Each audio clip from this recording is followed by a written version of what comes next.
This is The Wheel Weaves, a Wheel of Time podcast with no spoilers. Welcome, listeners. I'm your host, Dani, and I'm the first-time reader who's going through this 15-book series chapter by chapter. As always, there's no spoilers past the chapter we're covering, and that means it's totally safe for first-time readers. I'm joined by my co-host, Brett, who's a longtime fan of the series, and he's acting as my tour guide on this journey. We'd like to thank and acknowledge our executive producers, Brandy and Kirkwood, and Andre the Man in White. Before we get into things today, we have some patrons to welcome to our Patreon team. So thank you so much and welcome to Lisa Hack, Christian Walters, and Steven Herrera. We're really excited to have your support and thank you for your generosity. We're also excited to announce a new producer-level patron, so we really want to welcome and thank Astaroth to the Wheel Weaves team. We're really excited to have your support. In this episode, we're talking about chapters 25 and 26 of The Shadow Rising, and I can't wait. Yeah, so this is, if you haven't figured out yet, a fan favorite for the probably entire series. Like, people keep coming back to it. It's huge, it's awesome, and this is one, I have to tell you, I actually understand why people like it. Like, Yeah. there are some parts where you're like, people love this, and I go, really? But this one, This is honestly... I totally get it. Incredible writing. It's like the best scene work. It's so good. It's so good. So chapter 25 is The Road to the Spear, and chapter 26 is The Dedicated. Yeah. And we learned so much. We actually learned so much, and I have to tell you, I read this chapter forwards, and then I read it backwards. Nice to get the like I read each perspective backwards. So it's chronologically from the beginning of the Aiel story to the end. So good. It was so much better that way. Like, not, literary wise, because I get, to quote our friend Tyler, Robert Jordan certainly likes to literary flex, if you will. And 100%, this is beautiful, beautiful writing. I absolutely loved it. But to actually understand what the hell was going on, and to get all the nuances, go back and do it again. Go back and read it again, and then do it again and take notes. And then do it again. And then we're gonna talk about it. It's gonna be great. And then you're gonna edit it and then listen to it. It's gonna be so good. So good. So exciting. So one of the big questions that a lot of people have asked me throughout, because I like to pick my favorite scenes or favorite chapters of the book, of each book. But you said it's not this one. It's not, and it's an honorary this one, but I haven't officially picked it as my favorite chapter of the book. And when we get to that chapter, I'll tell you why I didn't choose this one, but it gets an honorary place as best chapters. Yes. In the book. Oh, it's like exactly the same. It's the same. It's like, okay. I get why it's split up. Yeah. Like, it's 40 pages. It's long. But apparently that doesn't stop him later in the series. Or like at the beginning of this book. Right. Because we had 2 40-some-odd chapter page books. Yeah, we did. This should have just been one chapter. I mean, I get that maybe it got a new name, but... Yeah, mix it up a little bit. So yeah, whatever. It's good. So let's do the fun fact. And I picked a small one, but also good, because it's all about the Aiel. And over these chapters, we learn all about the Aiel, all sorts of crazy stuff. And today, we're going to be talking about the Zulu inspiration for the Aiel. The what? The Zulu. Yes. I'm supposed to know what that is? Well, the Zulu are like the largest ethnic group and like nation in South Africa. So the Zulu are people. Okay. Yeah, okay. The Zulu people. Yeah, okay. I thought that, Yeah. Okay, go. When you see the word, you're like, yeah. Yes, okay. When you say it, it's different. No, go. Yeah, so we've talked about how the Aiel are a blend of cultures and peoples. Like, we've got the Jewish, North American, Indigenous, Celtic, American Southwest, but also the Zulu inspiration for a few reasons. But the one I wanted to bring up today was the Aiel spear. And this is pretty well known in the Wheel of Time universe, like from the fans and Robert Jordan, because it was pretty outspoken about this one. But in these chapters, we get to see the literal creation of the spear that the Aiel use. We absolutely do. Yes, and it is largely based on the Zulu spear called the Ixwa or the Ikwa. Oh, good. Hard for me to pronounce, but that's what it is. I feel like you did a good job with that. Okay, so it's a shorter stabbing spear with a 2-foot shaft and a larger, broader 1-foot blade, and it's called the Ixwa because that's the sound that's heard when it's withdrawn from the victim's wound. Gross. Yeah, and the weapon is typically used with one hand while the offhand holds a cowhide shield for protection. Makes sense so it's to like me. Aiel right there, and we see it being created. We do. So pretty cool. The invention of the spear. Yeah. The short spear. The short spear. Yes. Okay. So do you want to get into this? Yeah. I was going to say, I kind of forgot to say it. I forgot to say it. But we need to reintroduce the whole Wheel Weaves therapy session. Because, like, for me personally, this, like, we need to talk. Because this one hits me so hard in the feelings. Like, it's bad. That's interesting. Because I don't find it emotional. You don't get emotional at these? Not at these. You know what? That's because you have a cold heart. You're dead inside. We learned this with the whole Tom's nephew thing. Oh, we did learn that with Owen. We did. Okay, Brett. You know what I think it is now that we're talking? So you know how we're going to get into it, but 1 in 3 men make it through seeing all this? Sure. And they can't handle it. They can't take it because they're so invested. They're so involved. It's ingrained in them and it's just too emotional. Like, they can't handle it. Yeah. Because they're right in it. It's involved. But Rand walks through it thinking, well, that was confusing. More than anything. Yeah. Rand doesn't find it emotional. Rand doesn't find it difficult to keep watching. So do we want to talk about why now or at the end? No, I'm saying that I'm Rand. Okay. And I'm walking through this series going, well, that was confusing. What, am I Muradin in this? Yes. Oh my God, I hate this so much. No, okay. no, Podcast over. No, nope. It's not a bad thing. It's just that as an Aiel walking through it, or as a person who loves this series with all their heart, who's reread it and reread it and reread it, yep, you get all the nuances. I get it. I'm Muradin. No, you're Let's just move on. Emotional. Okay. Yeah. Okay. Now, last time, yes, we got Rand and crew arriving in the Waste outside of Ruidian via Portal Stone, and then everyone, except for Egwene, went running into Ruidian without her. Yeah. And half of them went without clothes. Yeah. And just the women. Yeah. Now, Egwene is super overeager to learn about the dream world anyway, so she's going to stick to doing that. Matt and Rand are down in Ruidian. Matt was wildly irresponsible and went through another doorway. Yeah. Things don't look good for him going forward. Rand stepped into the glass columns that aren't rings. Yep. That I learned last time. Yeah. And it's very confusing. Yeah. And that's where we're going to pick up. Yeah, okay. Yeah, the whole like ring column thing, it's very confusing and honestly medium important for right now. So yeah, I actually reading this, it made more sense to me because it's like a forest of columns. Yeah, and so you like go through them. I was able to picture it a little better. Yeah. Anyway, it doesn't matter. Yeah, it's fine. So we get chapter 25, the road to the spear, and our picture is the wheelie snake guy. Yes. Now, let's get a shot right out of the way. Oh my God, this early? Oh, yes. Oh my God. I don't even know what. What could you have possibly... Okay, so I'm thinking at any point in these chapters at all, I could talk about this and we could take a shot, but I'm really going to need this. Let's loosen up a little bit? Loosen up a little. Okay. So I'm going to say one word to you. Okay. Pensieve. Go on. Do you know what the pensieve is in Harry Potter? I remember from the movie, he stuck his face in it and then saw a flashback. Yep. That's what this is? A flashback? This is just, these are giant pensieves.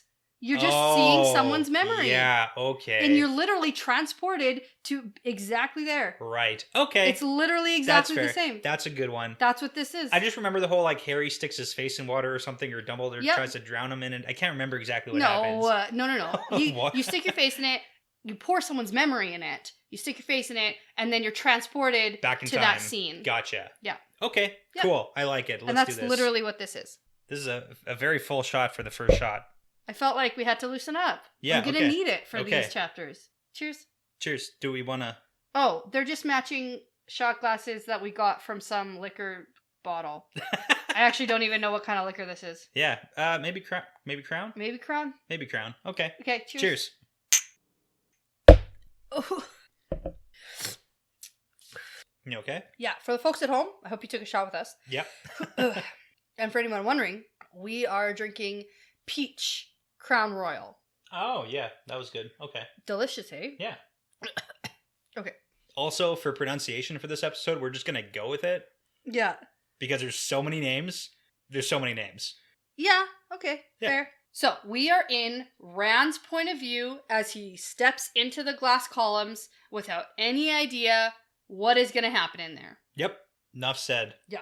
So, it's a forest of columns, And which confused me a little bit because I thought from the way he's walking through them that it's just like a straight line of columns. Okay, Because yeah. he takes a step forward every time. Yeah.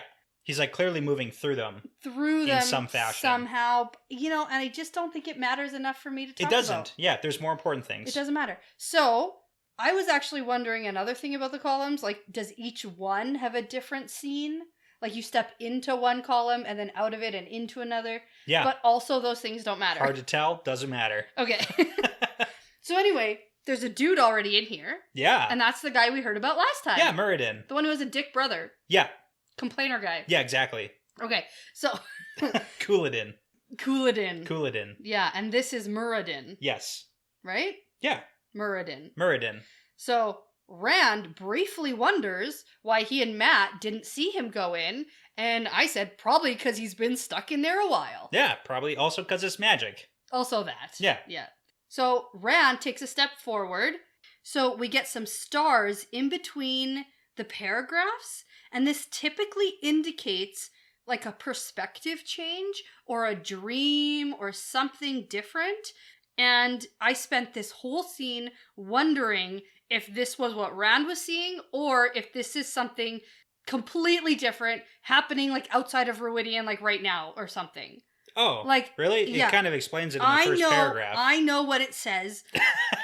Especially reading it now. I've read it through 3 times. Yeah. So now I get it. Yeah, okay, but first read through, you're like just confused. And I do this skimming thing. Yeah, where that's I don't true. read every word, and I didn't get it right away.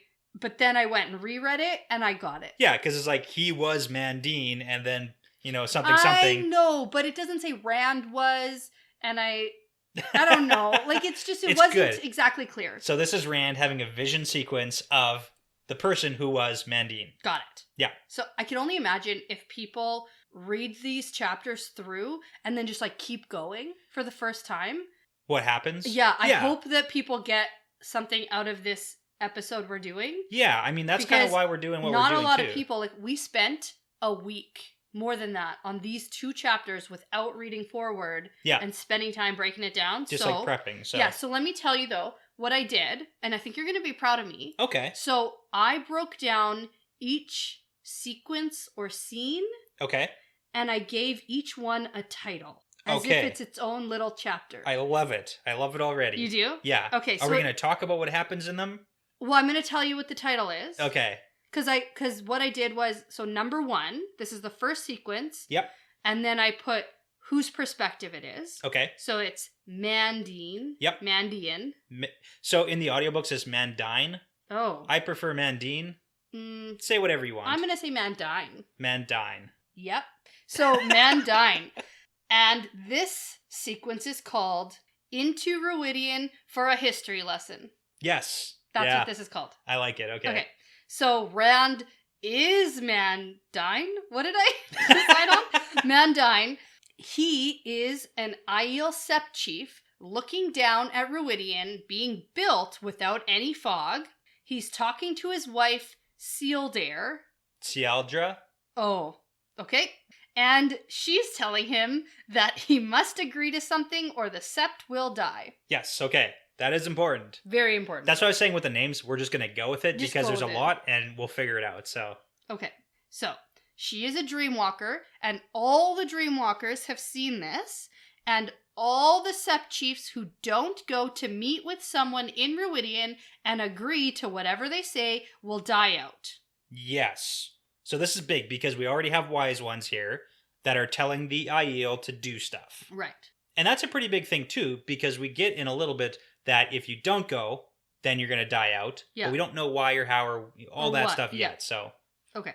So I also do have a little bit of a note that this guy notices a forest of glass already in the center of the city. So that's built. That's ready to go. That's obviously what they're all going to go have to do is what Rand is doing right now. So we know that the columns are there now. Which is a really cool introduction because this is the first thing Rand is seeing, right? So he's seeing that all these people, all these Aiel had to go do exactly what he's doing. Yes, and this is like the introductory meeting to tell the Aiel that they have to go. Yeah. So prior to this, there was no like clan chiefs and wise ones going to Ruidian. No. Well, Ruidian is just like a stupid city that can't be defended, and it's the Gen who are building it, and no one attacks the Gen anyway. People just like avoid them like they avoid the dumb lost ones who wander around to search for the songs to bring back the days of old.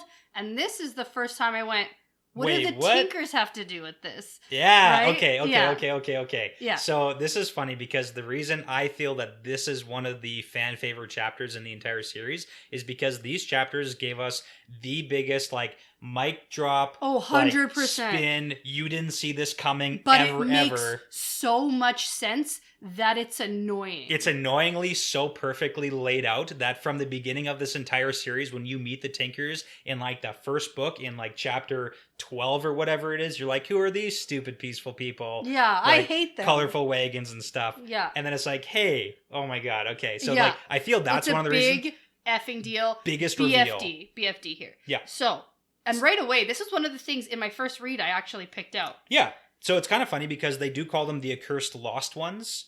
And we did get way back when, with the Tinkers, they had that whole like history story with the Maiden of the Spear coming to the Tinkers when she was dying because they got attacked.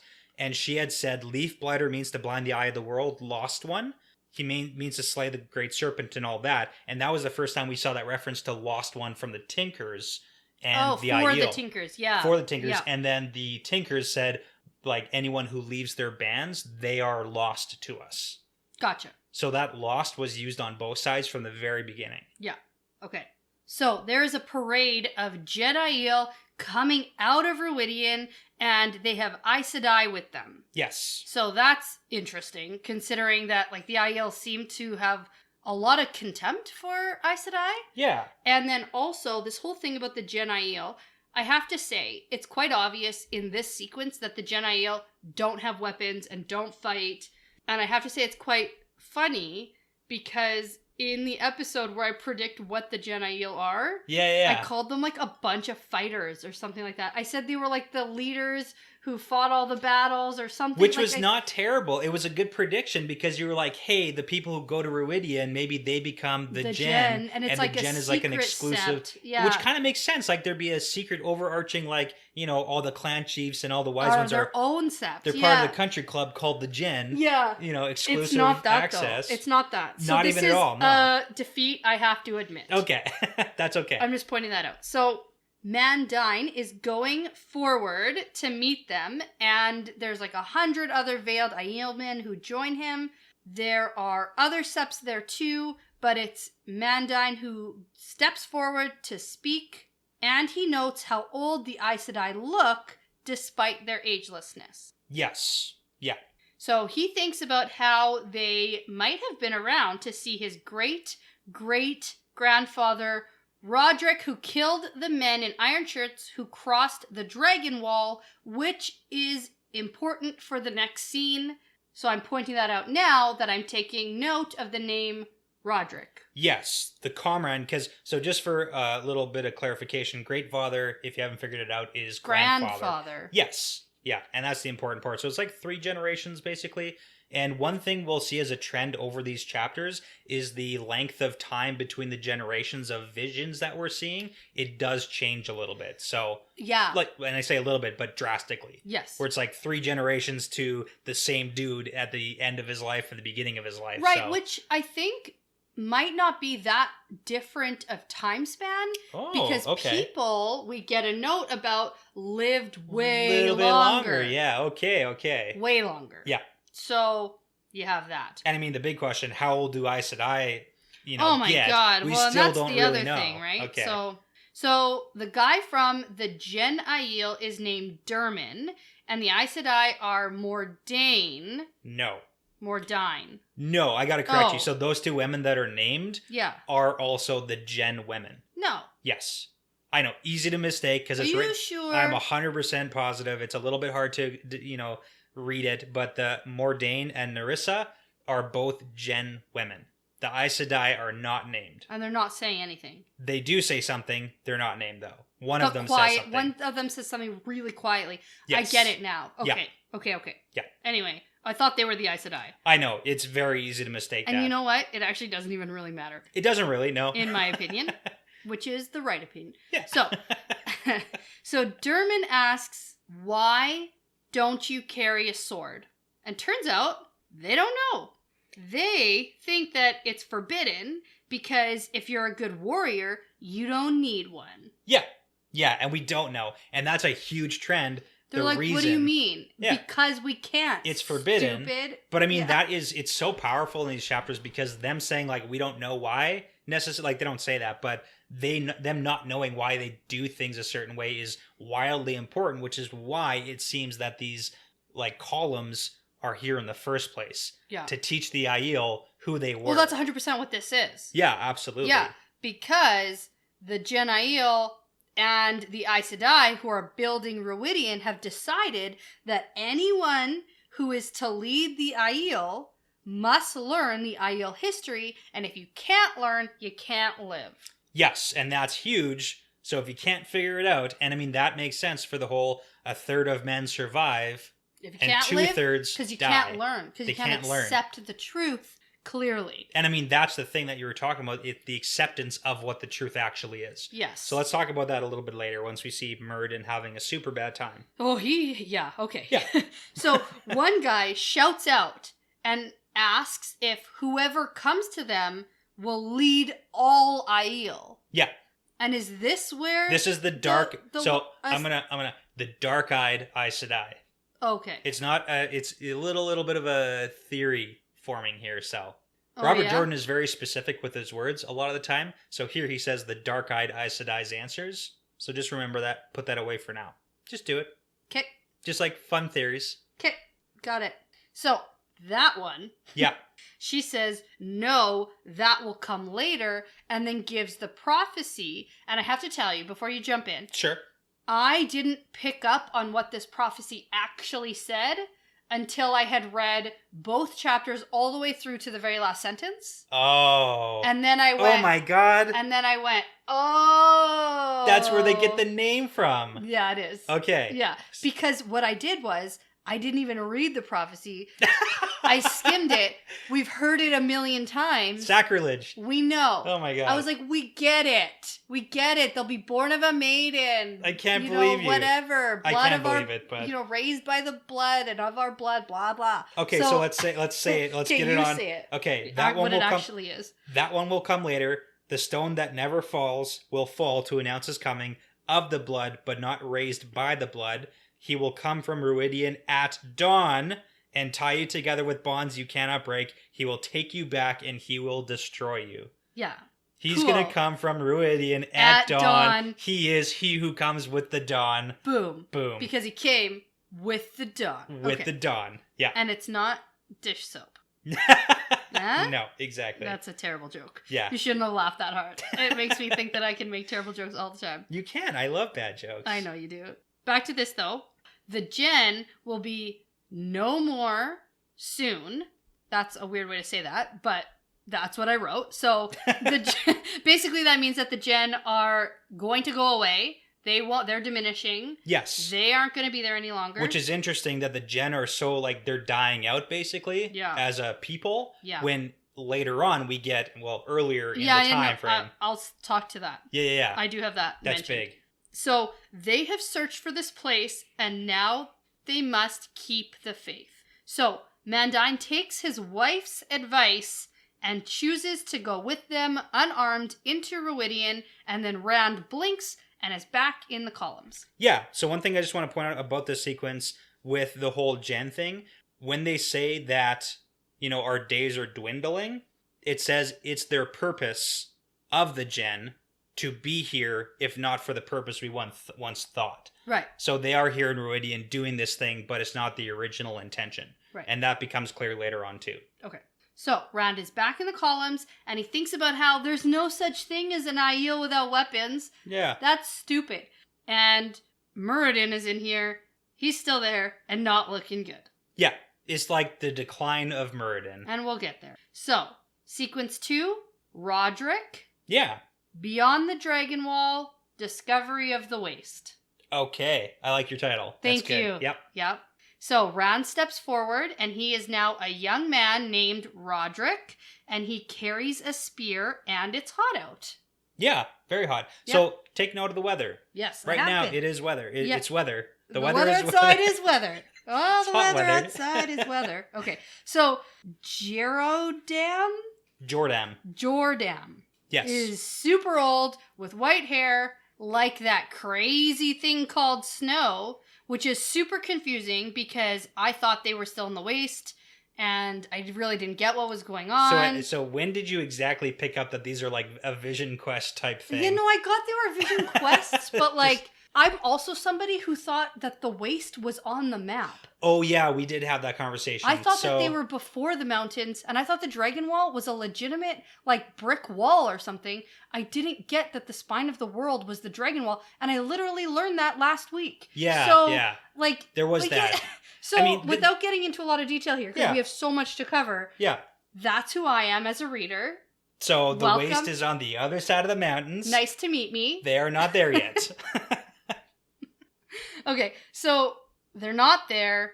This guy is Roderick's grandfather, and Roderick is the guy from the last sequences. The last great grandfather. Mandine's great grandfather. So they're all related. Further back in time. Cool. Okay.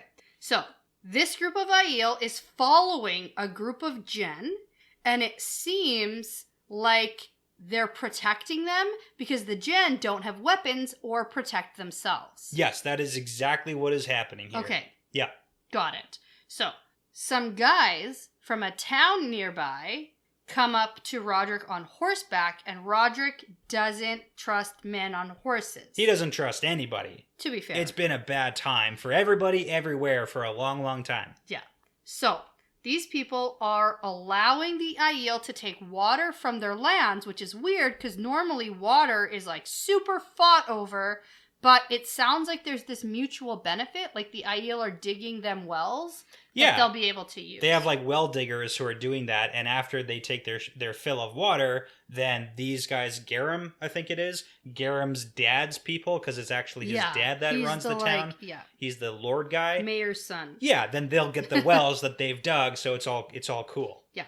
So, turns out Jordan wanted to know when the Gen were moving again, because they're like tracking them and they're going to move too. Yeah. So we get that the people who are moving are the Gen Aiel, and this group is the Aiel, and they are the same, but not same, same, but different.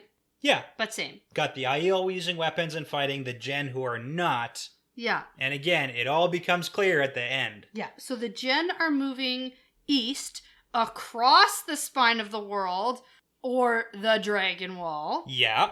And nobody knows what's on the other side They either. have dozens of Aes Sedai with them. Yeah, which is not true. Oh, it's not. There's 4. There's 4. Yeah. Got it. Yeah, that's what Garum thinks there's dozens, and he also doesn't like the Aes Sedai, but then Roderick is like, well, I know that there's actually only 4.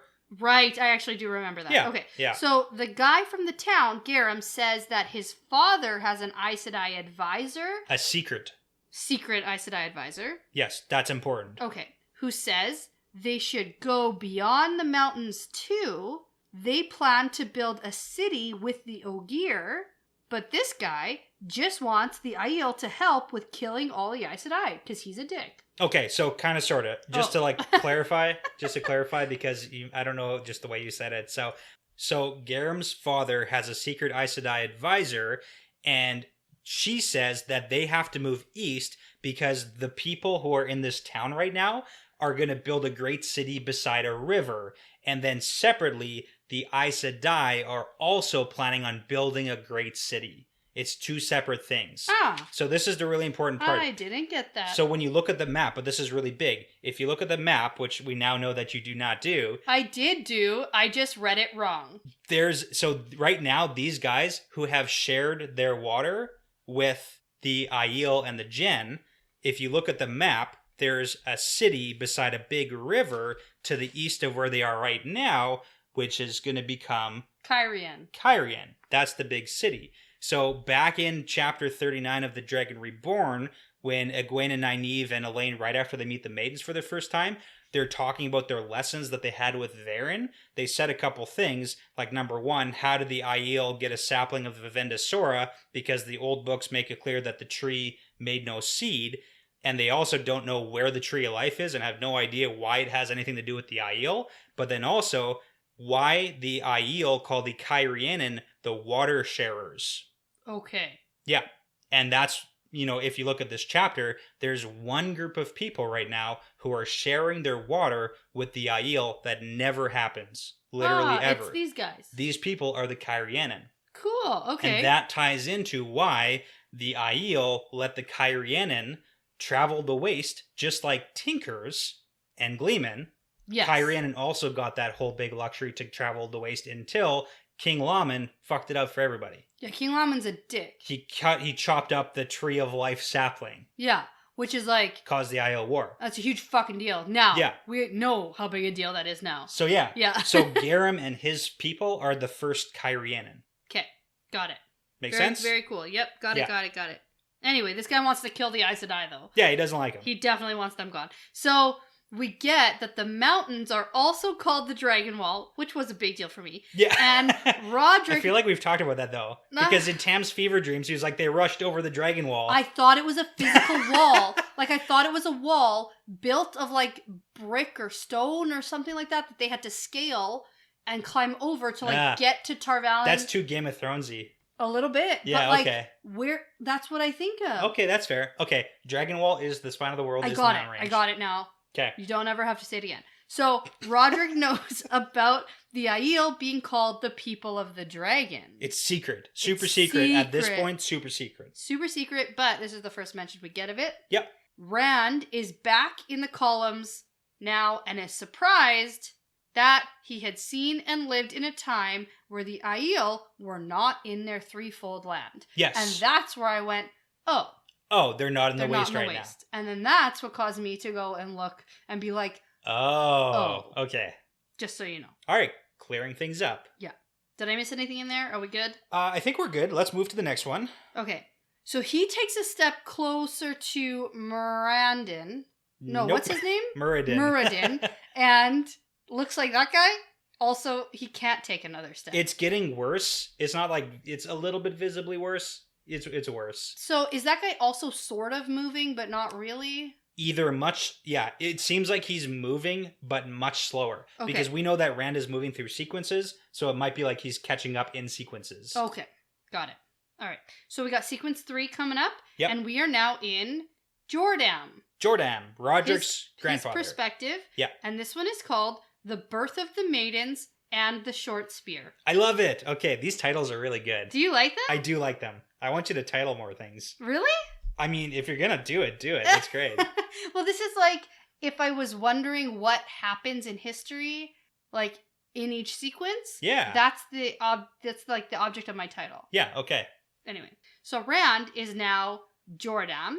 He is a young man, though, now, not an old guy with white hair. Yes. He's a young man of 18, and there's snow everywhere. Yeah, and this is kind of interesting just for the side note of the weather, because clearly it is so wildly different, where it's like one generation doesn't even know what snow is. Yeah. The other guy only has existed in snow. Yeah, it's been winter his whole life, and old people tell stories of seasons changing and the mountains rising and sinking, and I'm wondering how long is this after the breaking, and how long after the breaking did the land change for? Yes, so it seems like a long time. Yeah. It seems like a very long time. Like, we don't know the initial, sequence, but it was long enough ago that the Aiel were not yet going to Ruidian, so... Or even in the waste. Well, the very first sequence we saw was them in the waste, but they don't start going to Ruidian. Oh, I see what you're saying. Yet. Okay, yeah. Yeah, second sequence is they're not in the waste yet, and now we're here. Okay. I just want to say it again. If you haven't gone and read this sequence backwards... Do it backwards. Do it. Do it backwards. Oh my God. Oh, it's so good. Because when I talked to Spencer, she was like, oh, I'd never done that before. And I was like, yeah, it was really cool. It was an excellent experience. I really recommend it. And then I said it to you, and you're like, oh yeah, lots of times. Of course, yeah. Why wouldn't you? Why wouldn't you do that? I don't know, you just like... It was the first thought I had when I realized that we were going backwards following this like family tree, But I basically. mean, honestly, I can't say that I did that the first time I read the book. I think I just kept reading. But I would really recommend it. Yeah, If absolutely. this is your first read, Do second it. Go read, do third it. read, and you haven't done it, even if you have done it, do it again. Pure pressure. It works. Do it. Yeah. All right.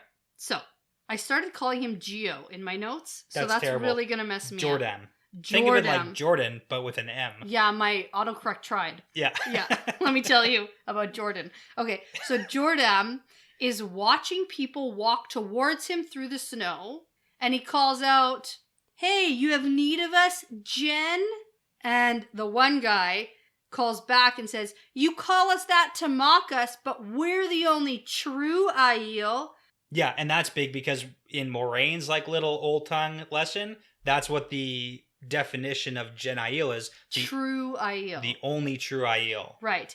And this guy yells, "You have given up the way." And I went, "Ooh, first mention of the Tinker thing." Oh, there it is. Yeah, it made me think of them again. Nice. And that made me go, "Okay, what?" And Okay, then yeah. my antenna went up. It's so hard. It's tough. Yeah.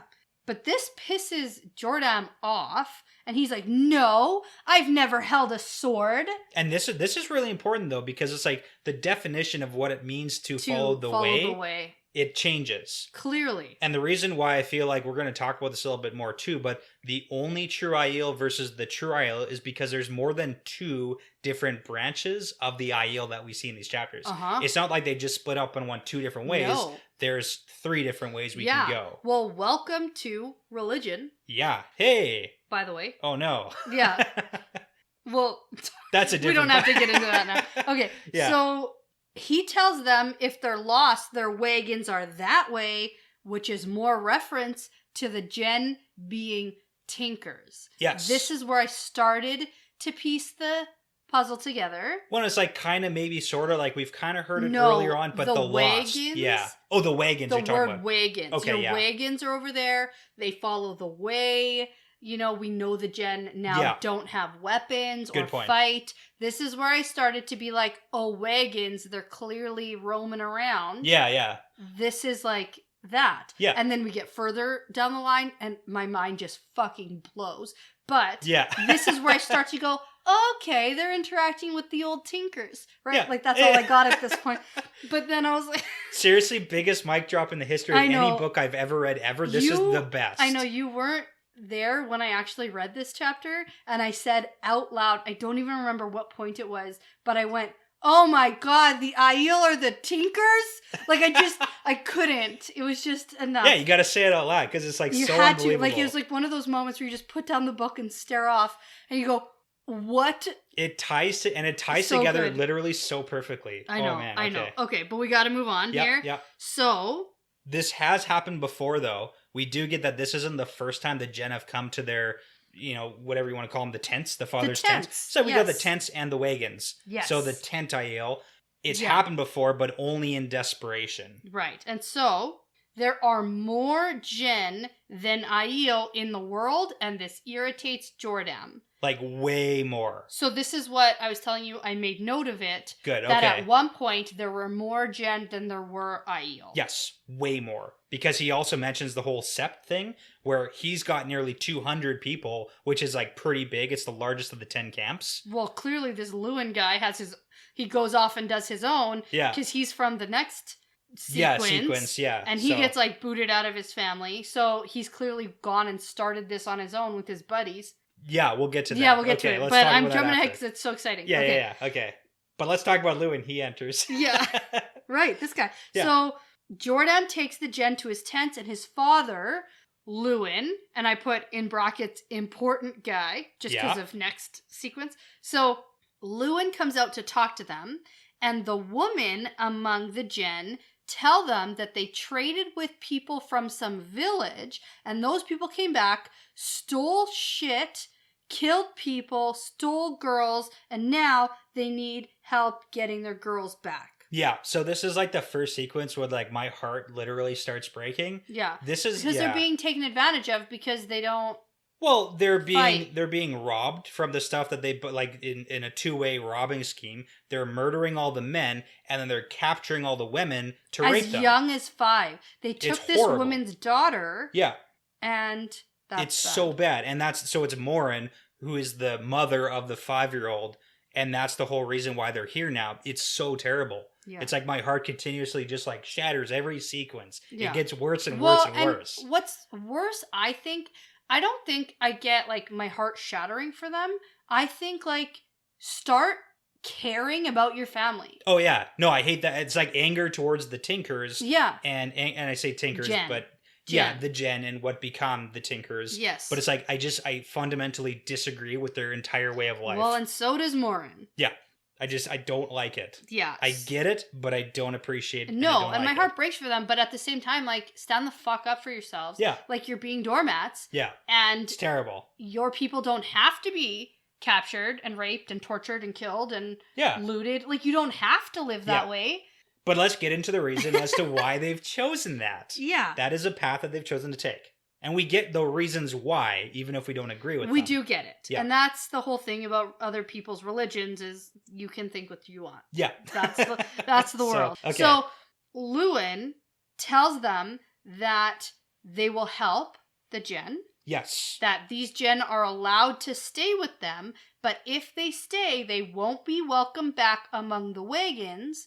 And we get later that Lewin knows this from personal experience. Literally personal experience, yeah. Which I think is important to note here because I think from now on in the sequences, what people are doing in the sequences are directly correlated to what's happened in their earlier life. Oh, yeah, and that kind of makes sense. And which is really important to talk about. Like some parts, I think. Like what affected you when you were younger is how you're going to act when you're older. 100%. That's how life works. Yeah. So.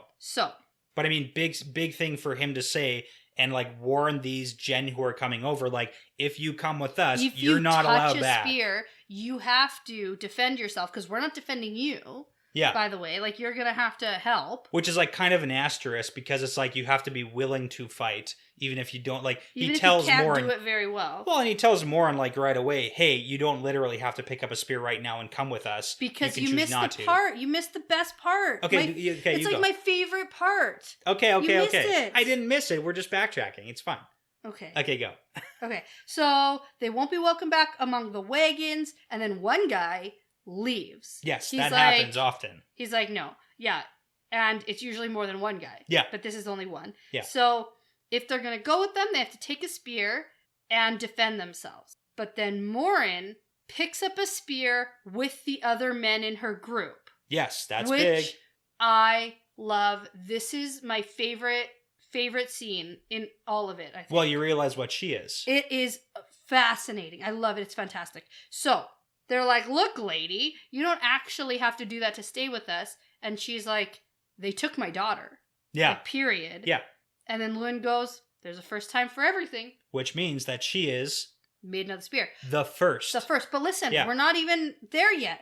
So, because she's going to talk about how the spear is now her husband. Oh, well, yeah, but I mean, this is the introduction. 100%. Her accepting the fact that I'm going to pick up, and he says there's a first time for everything. She's the first Maiden She's the of the Spear. first woman to pick up a spear and actually go fight. I love it. I love it. It's big. So, they sort of tell her that she can't wear her dress. Yeah, it's not going to work. No, you can't go across country in the snow in your big old dress. Yeah, got to wear pants. You can't fight your... So then, first time we have women wearing pants. Hey, in this series, which I appreciate. So... that dress is no good for fighting. And then this is where Jordan, I think he's 18 here. Yes, yeah. Is now teaching her how to use this spear and how to fight with it. Yeah. And then he chops off a part of the handle. Yeah. So the spear fits her better and is easier to fight with. Yes. And then he's like, well, this last part of the spear that I chopped off is usually used almost like a quarterstaff. To defend yourself. That's what I think. But he goes, we'll get you a shield. Yes. Right? So the whole sequence, and this is the invention of the IL short spear. Yeah. Because, did you not hear my title of this sequence? Yeah, no, but I'm just explaining it. So again, if people didn't figure it out. So prior to this, it does seem like the IL were using longer spears. And then after he cuts it short for her, he starts realizing that this shorter spear actually is a lot quicker. Way better. So this is all Aiel are going to start incorporating the short spear after this moment. It is so much more effective. Way better. Yeah. So We also get a short little reference to the Tree of Life because her husband turns out is back at the wagons caring more about the trees than their daughter. He's already accepted that she's dead and gone. Yeah, he's already mourning her. Terrible. Which is like their way of life. Hate it. Yeah, Hate it so much. I agree. Yeah. But this is the first we hear about them trying to find a place of safety to plant the trees. And the old days returning. Yes, and there's only 3 little plants. Yes. There's only 3 of them. Which they care so much about more than their family. Yeah. So, which I get. Now that I've read all of it, it makes sense.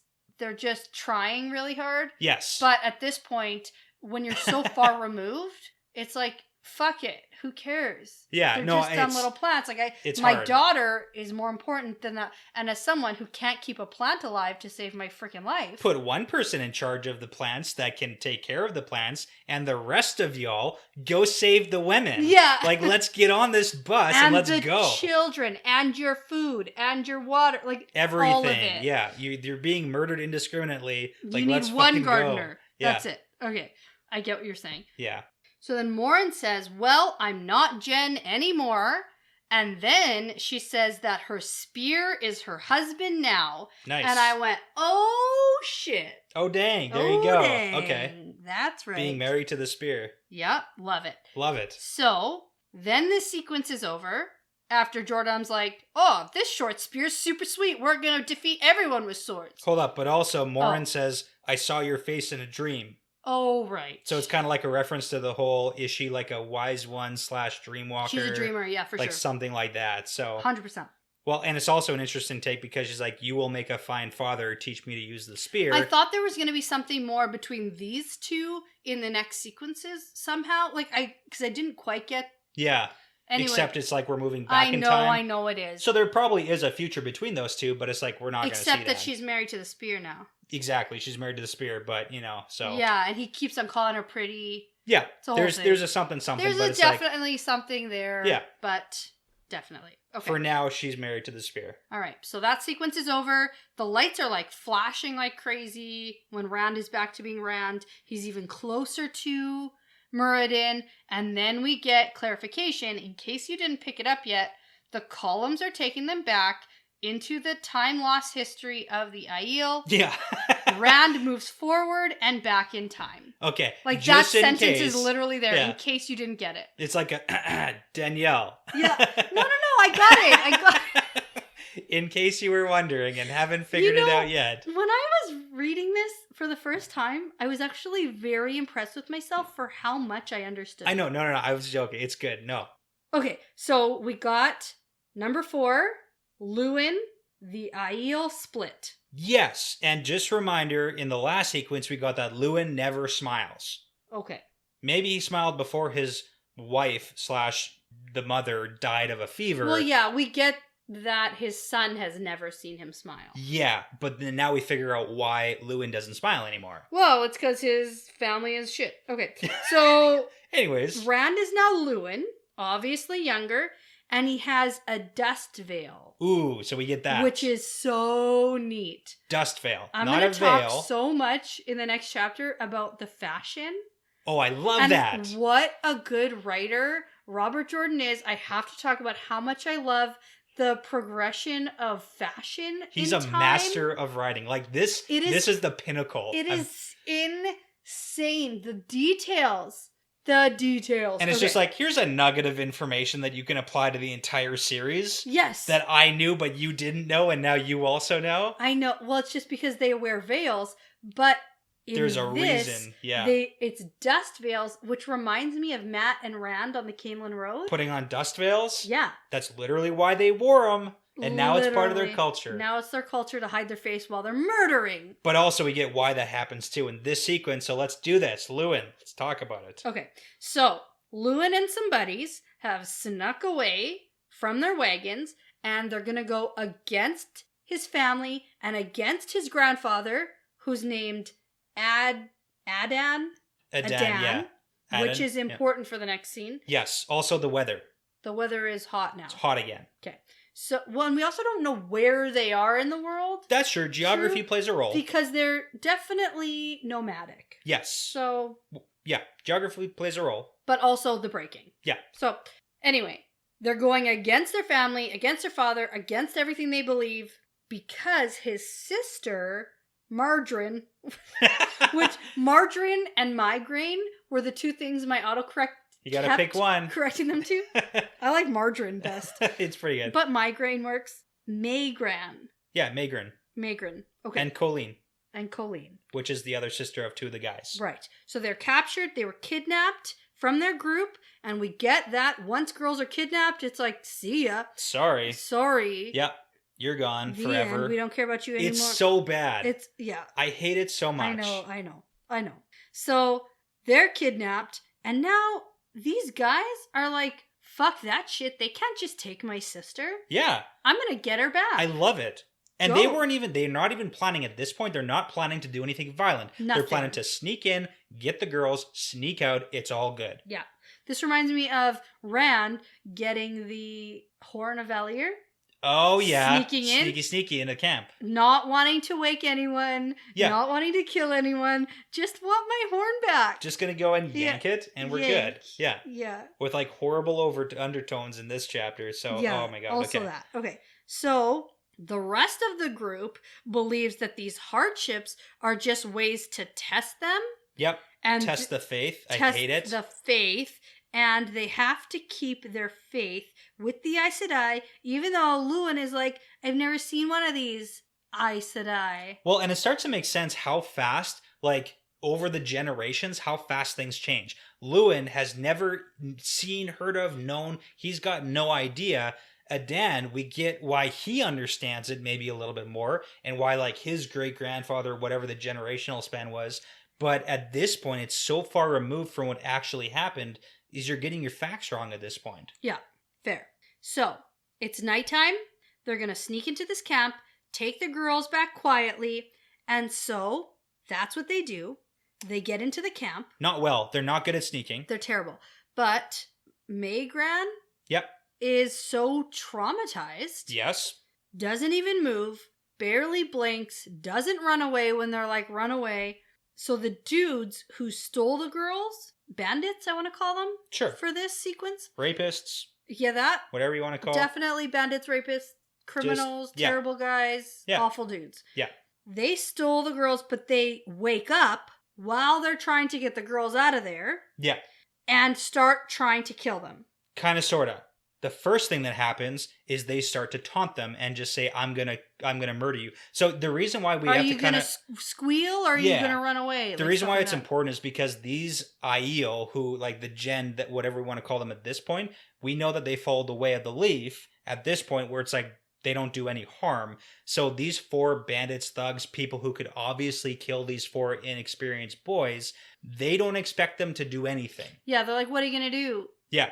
Run? Is the only thing you guys can do is run? And then they're like, run! Except the girls don't run. And like maybe the Aiel actually could have got out of there because it's nighttime, it's dark, they weren't going to get chased. If the girls woke up and actually ran.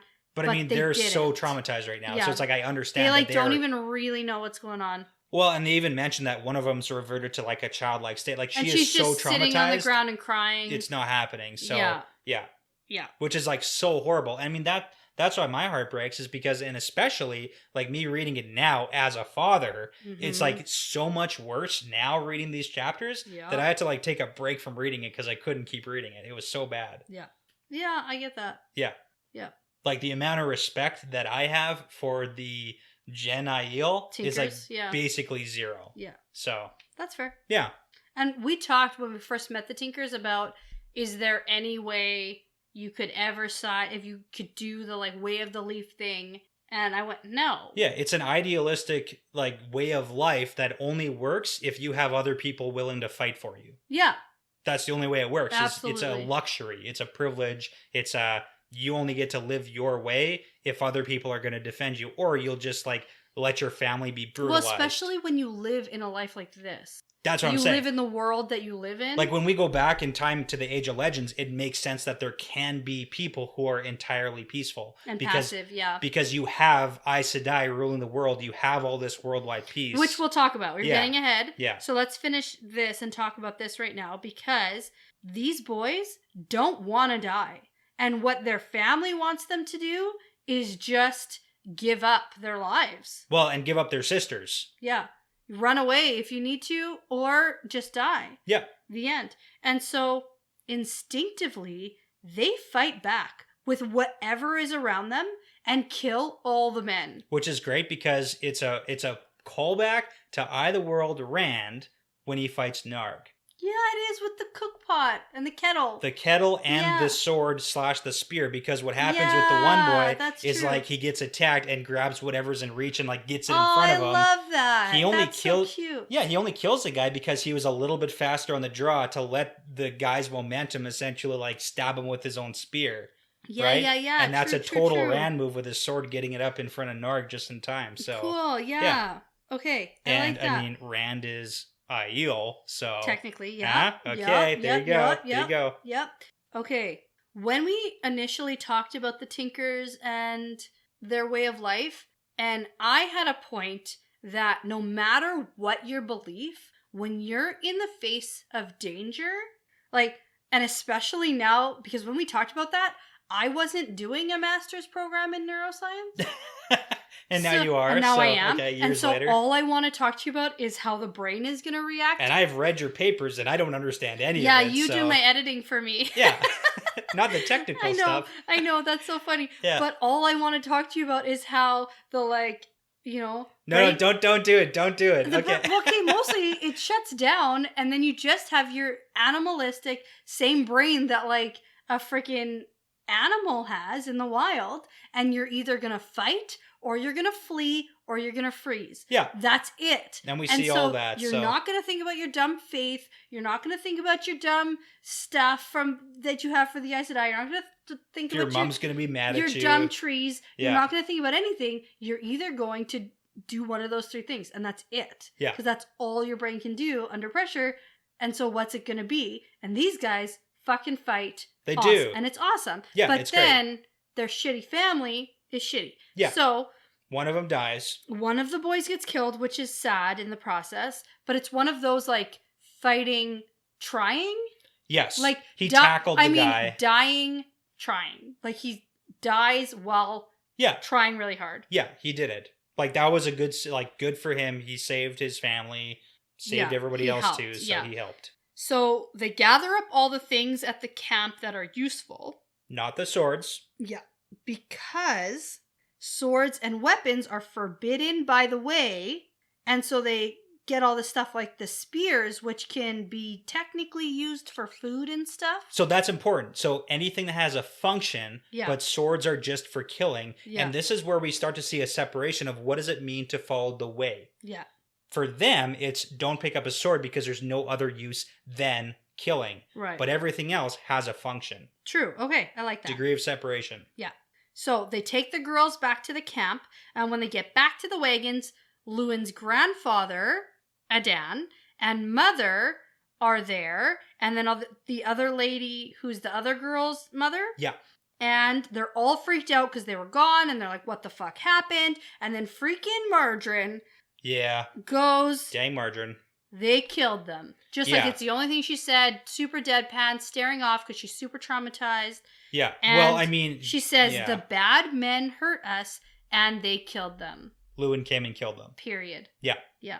So, I mean, it's... Adan is super pissed. And I mean, I understand it because she is so traumatized that she has reverted in some fashion. Like, there's literal brain damage that's happening here from being abused like this. So it's kind of crazy. But the fact that the response from the mothers and the grandfather, that it's like, wait, what did you do? Not even caring the fact that they got taken and kidnapped and then returned miraculously by the boys. No. But that's their life. So they say, like, Adnan, what's his name? Adan says a bunch of stuff about how there's no reason to kill anyone.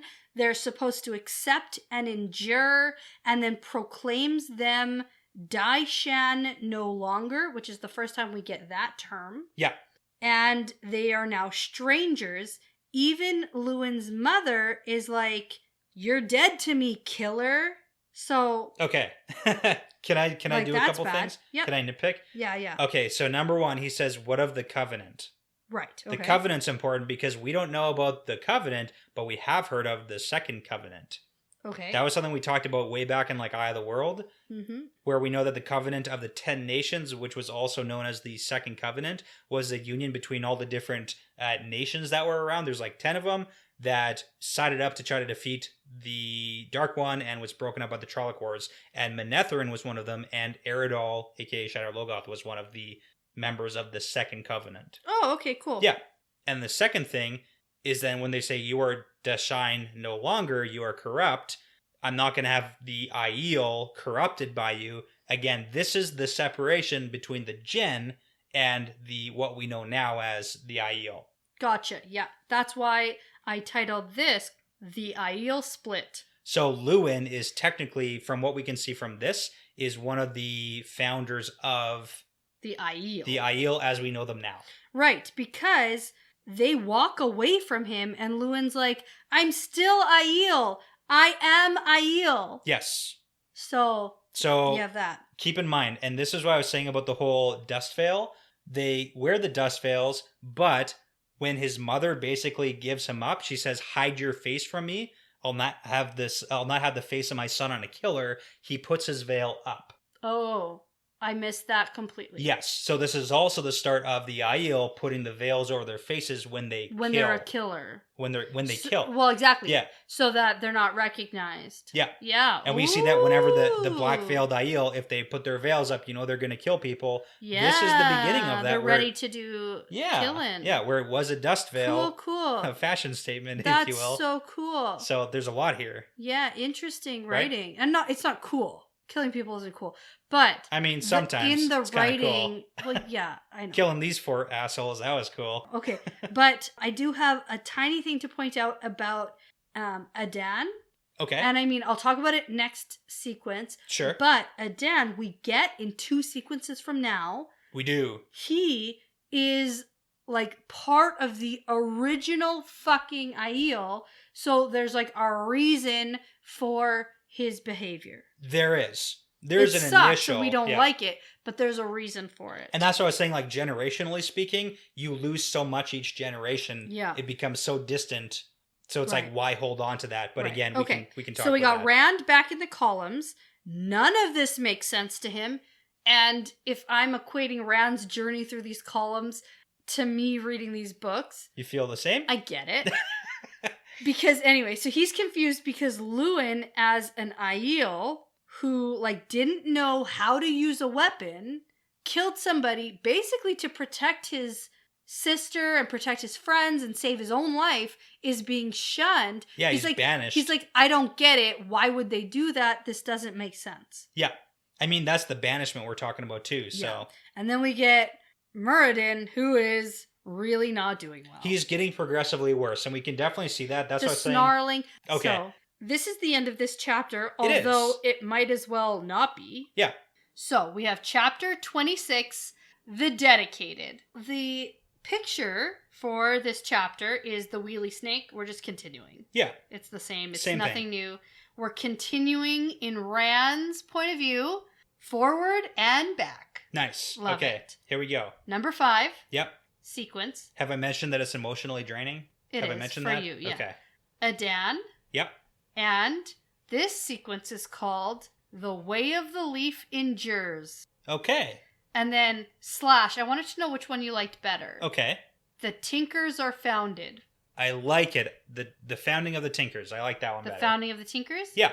And The Way of the Leaf Endures, though. Yeah. Also... Well, it's important because we talked about it earlier, how there's not just 2 separate groups. It's not just like the Aiel and the Tinkers. There's the Jinn, who are the only true Aiel, and there's 2 offshoots, the Aiel and the Tinkers. Which happens here. The Tinker branch comes here. Okay, so we are, I say we because now we are also Rand. We are Adan. We are Adan now. We are young, but not so young. Yeah. So, Margarine and Luwin are now... It's so bad. Well, what's her name? Migraine. Magrin. Magrin. And Luwin are 5 and 6. This is bad that we're laughing because he's currently clutching the 5 and 6-year-old because everybody just got fucking massacred. Murdered. And they're loading the women up onto the wagons so they can take them off. Yeah. But anyways, Margarine and Lewin are having a bad time. It's just so bad. In a good way. Okay, my main point was that Lewin is 6. Yes. For time. That's my main point here. To link up the timelines. The timelines. Because Lewin was the one who just got, like, eschewed from his group. Yes. Yeah. And this is Dan now from his point of view. Yeah. For, like, what's going on. Yeah. So, their camp has just been raided. It's bad. It's worse than bad. Their horses have been run off. Dan's daughter is being stolen. Like, currently, he's watching her getting shoved onto a wagon, but he knows if he goes out to try to stop them, he's just gonna get killed, and they're gonna take her anyway. Yeah, and probably the kids that he's currently, like, holding right now. Will also get killed. It's all bad. It's so terrible. So, a bunch of people are dead everywhere, including his wife, who he, like, freaking loves more than life. Yep. And we find that out very much, though. Except for if they were taking her, he would watch it happen. Yeah, except that. And so we get a breakdown of how all his children are dead and gone. Yeah. The last one, Lewin's dad, yes, being killed this morning. And one of them killed himself because he started channeling. Yeah. Yeah, so just like, so Megan and Lewin are the grandkids of Adan. Yes, and so this is the first time we got reference to someone, a male, channeling and it not being good. Yes, yeah, that definitely is happening because we're going backwards in time, so it's already a thing that they know is really bad that happens. Exactly, that's the point I'm making. Yeah. Okay. Yeah. So the raiders, sure, bandits, yep, bad guys, are throwing a bunch of crap on the ground out of the wagons looking for food and gold, and the crates in the wagons are the stuff the Aes Sedai had given into Aiel charge. Yes. Interesting. That's like the first, I think, big reference to the Huge. Items. It's big, yeah. And we get it repeatedly to explain what it is as we go further back. Yeah. And they were looking through all the stuff, looking for food and for gold. There's nothing. It's just a bunch of power crap. Just a bunch of crap. Get out of here. So the raiders take off, and so Adan goes over to his dead wife and, like, brushes the hair away from her face. Yeah, this is a heavy scene. It is. And the people who are still alive in the group are like, what the fuck do we do now? And he's like, well, bury the dead, go on. Same thing we always do. Yeah. So this is the hard part because this isn't just like the first time or the second time. This is the thing that keeps happening over and over and over again. Because, like, terrible people get wind that there's a group of people with a bunch of stuff. Yeah, and they're not going to do anything. Aren't going to fight back. Yeah. And so we're obviously travels, and they keep getting raided. Yeah. I suppose. And now there's no horses. Yes. So... yeah, so again, this is the whole reference to that there's wagons full of things, and now that the horses are dead and gone, now they're going to run lug off. them. The horses were run off. And yeah, they're dead, they're stolen, they've run off. Like, everything bad, so they are literally going to drag the wagons if necessary. Yeah. Adan is super adamant that what their charge is to take and keep these Aes Sedai things. Mm-hmm. Yeah. So this group is super concerned. There's no horses, no food. The wagons are full of crap that the Aes Sedai will never come for. But he is super dedicated. Ah, there we go. Yep. He's dedicated to the Aes Sedai and keeping their stuff and dragging it across the world and keeping it safe. He wants to be faithful to their duty, which makes so much sense when learning in the next sequence what his dad went through. Like, he was basically in charge. Yes. He was the head fucking Aiel. The main guy, from what it seems like. In charge of the wagons of stuff. Yeah. Yeah. So, did you happen to, like, pay attention to the things that were in the crates? Well, yes. And we'll get to it when my notes get to it. Okay, fair. Yeah. Yeah, no, that's okay. I'm not there yet. Yeah. So, the other guys say no. They stand up to Adan. Yeah, so we have Solwyn on one side and Adan on the other. Sulwyn and the Lost Ones. Yeah, Sulwyn and the Lost. That's a good way to say it. I know he calls them that here, but like we can really start to see that separation. Mm-hmm. Sulwyn and the Tinkers. Yeah, Sulwyn and his band of merry tinkers. Yep. And then we've got Adan and his Gen Aiel. Yes. Okay, there we go. So Sulwyn has heard of the stories of how people used to come to hear them sing, and they mean to go and find somewhere safe and find the songs again. And I put in brackets, tinkers. Yes. Because this is like the modern day tinkers that we've heard about. They're in search of the song. Yes, because that is something that is old. Right. So, I mean, I kind of want to wait until we get to the next couple paragraphs here. I agree. Okay. So, they're going against Adan and the duty to the Aes Sedai and start throwing the crates of crap on the ground, like unloading the wagons to take them. Yeah. Because they're like, see you later, guys. Bye. And one crate breaks open, and it's the red stone door frame. Yes, but the question is, which one? Yeah, and there's probably more than one. Well, we know. No, there's two. There's probably more than two.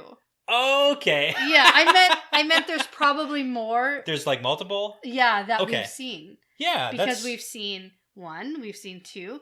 Different animals. You know there's more animals. Oh, there's more than just snakes and foxes? There are. So what are you saying? There's like, okay, so we got answers, we got wishes. Do you have like some sort of crazy prediction coming up that you thought ahead? Nothing. No? Okay. I didn't even think we were going to talk about this. Just like maybe something else. Yeah, oh, for sure there's more than two. Okay, yeah. I like it. Yeah, there's more than the ones we've seen. I think that's what I was going for. That's what I was going to say. That makes sense. Yeah. Yeah. So who knows what this one is. Okay, if it's one of the ones we've seen or if it's like a third option. Yeah, so in my opinion, this one, I don't know if it's left behind because there's no wagon to bring it somewhere. Sure, yeah. So obviously the wagons that make it to Ruidian, that's all the crap in that, square in Ruidian. Yeah, it's clearly a bunch of Aes Sedai, Terangriel, and Angriel. That's and like literally they just set it up. Yeah. They're like, here it is. We delivered it. We delivered it. And this one, I don't know if it fell out and it's just left behind and then gets, to Mayan somehow. I mean, or it could even just be buried under the miles of earth. And you know what? Right? I actually have a point about this and how all the Terangriel and Angriel and Cyangriel, all the crap lost along the way that just spread around the world. Okay. Clearly, this is how, this stuff spreads around the world. We do get in the next sequence, I think, that some wagons had to be abandoned. Oh, yes. That's where I made this note, but it's not. So. Okay. Cool. Yeah, no, I mean, you have the the Aiel, we'll say the Tinkers, the Jinn, whatever you want to call them, traveling around with a bunch of stuff loaded up. It's so crazy and they're to just call like the spreading Aiel it. the Tinkers. Like, I'm so on board with Rand being like, so they are and they aren't. This doesn't make sense. Let's talk about the split then. Let's talk about this. Okay, so then we have Adan who condemns Sulwyn because Sulwyn is saying, all this garbage on the wagons doesn't matter. We need to, focus on the people. But Adan's father was like, this is the only thing that's important. This is the most important part. So, and it's kind of interesting that Adan is such a pivotal character in the sequence because he is present at the split of both the Gen to the Tinkers and the Gen to the Aiel. Clearly. Yeah. Yeah. Because Luwin is the one who splits off to form the Aiel from what we see in these visions. Because of the Adan. Because of Adan. No, not the Adan, just Adan. Because of Adan, because of what he does and what the mothers do, essentially. I mean, but Adan is the leader there. Yes. And then we have him here saying, you are not Aiel because you are betraying everything. But when he says it here, they're he's like, saying, no, we are Aiel. We keep the way of the leaf, just like you. And that's what we're talking about definitions-wise. So to Adan, the way of the leaf is not only like the do no harm, but it's also the keep the oaths to the Aes Sedai. Do what we said we were going to do with the Aes Sedai. Clearly that's a factor. Because now that they're abandoning, the Tinkers are essentially abandoning the duty that the Aes Sedai gave them. Right. Right. The initial charge was, when we see it later. And we do get At some point in the last 3 books, Yeah. and I don't exactly remember, there's something about the Aiel failing the Aes Sedai, and that's why the Aiel are like sentenced to the waste. Yeah, we saw that in the Great Hunt, and we saw it in the Dragon Reborn. Even when we first met Urian with Varen and all that good stuff. Yeah. Right? Because he was like, "Oh, are you going to strike me down for like if we fail you another time?" So clearly, with the Aiel, they're looking at this as a failing of the Aes Sedai because the original charge was protect this stuff, get it to a safe place, keep moving, and we'll get to that actually in the next scene. We'll talk about that because it's like big question up. marks. Yeah, so. This is a difficult episode for us to do because we're trying to talk about things and connect everything, but it's like we're in clear sequences. We're trying to summarize. Like, this is the opposite usually. Well, it's also the way our chapters and episodes normally go. Like, and we've seeing nothing like this before. We're seeing a breaking up of 3 distinct cultures from one central culture, like branching off for different reasons. Yeah. So it's pretty tough. I know. But it's crazy how generations can do that. Absolutely. So, this is where Adan is pissed and says, "You're no longer Aiel," and they say, "We keep the leaf just like you." And then we get the Sulwyn and his lost ones, and he's basically the founders of the modern day Tuatha'an. Yeah, Sulwyn is. Yeah. Yeah. Well, and again, at least from what we see here. All of their goals are to find the song. They think they're the seekers, they're the travelers. It's not about the stuff, it's about find the song, keep the way. The songs and keep the way of the leaf. Yeah. And that's it, and that's all that matters. Yes. And with the Gen, it's keep the way of the leaf and keep to the oaths that you gave to the Aes Sedai. To the Aes Sedai. And then the Aiel are, we keep to the way because we don't pick up swords and the honor system. Yeah. Right? So it's a little bit different. Got it. Okay.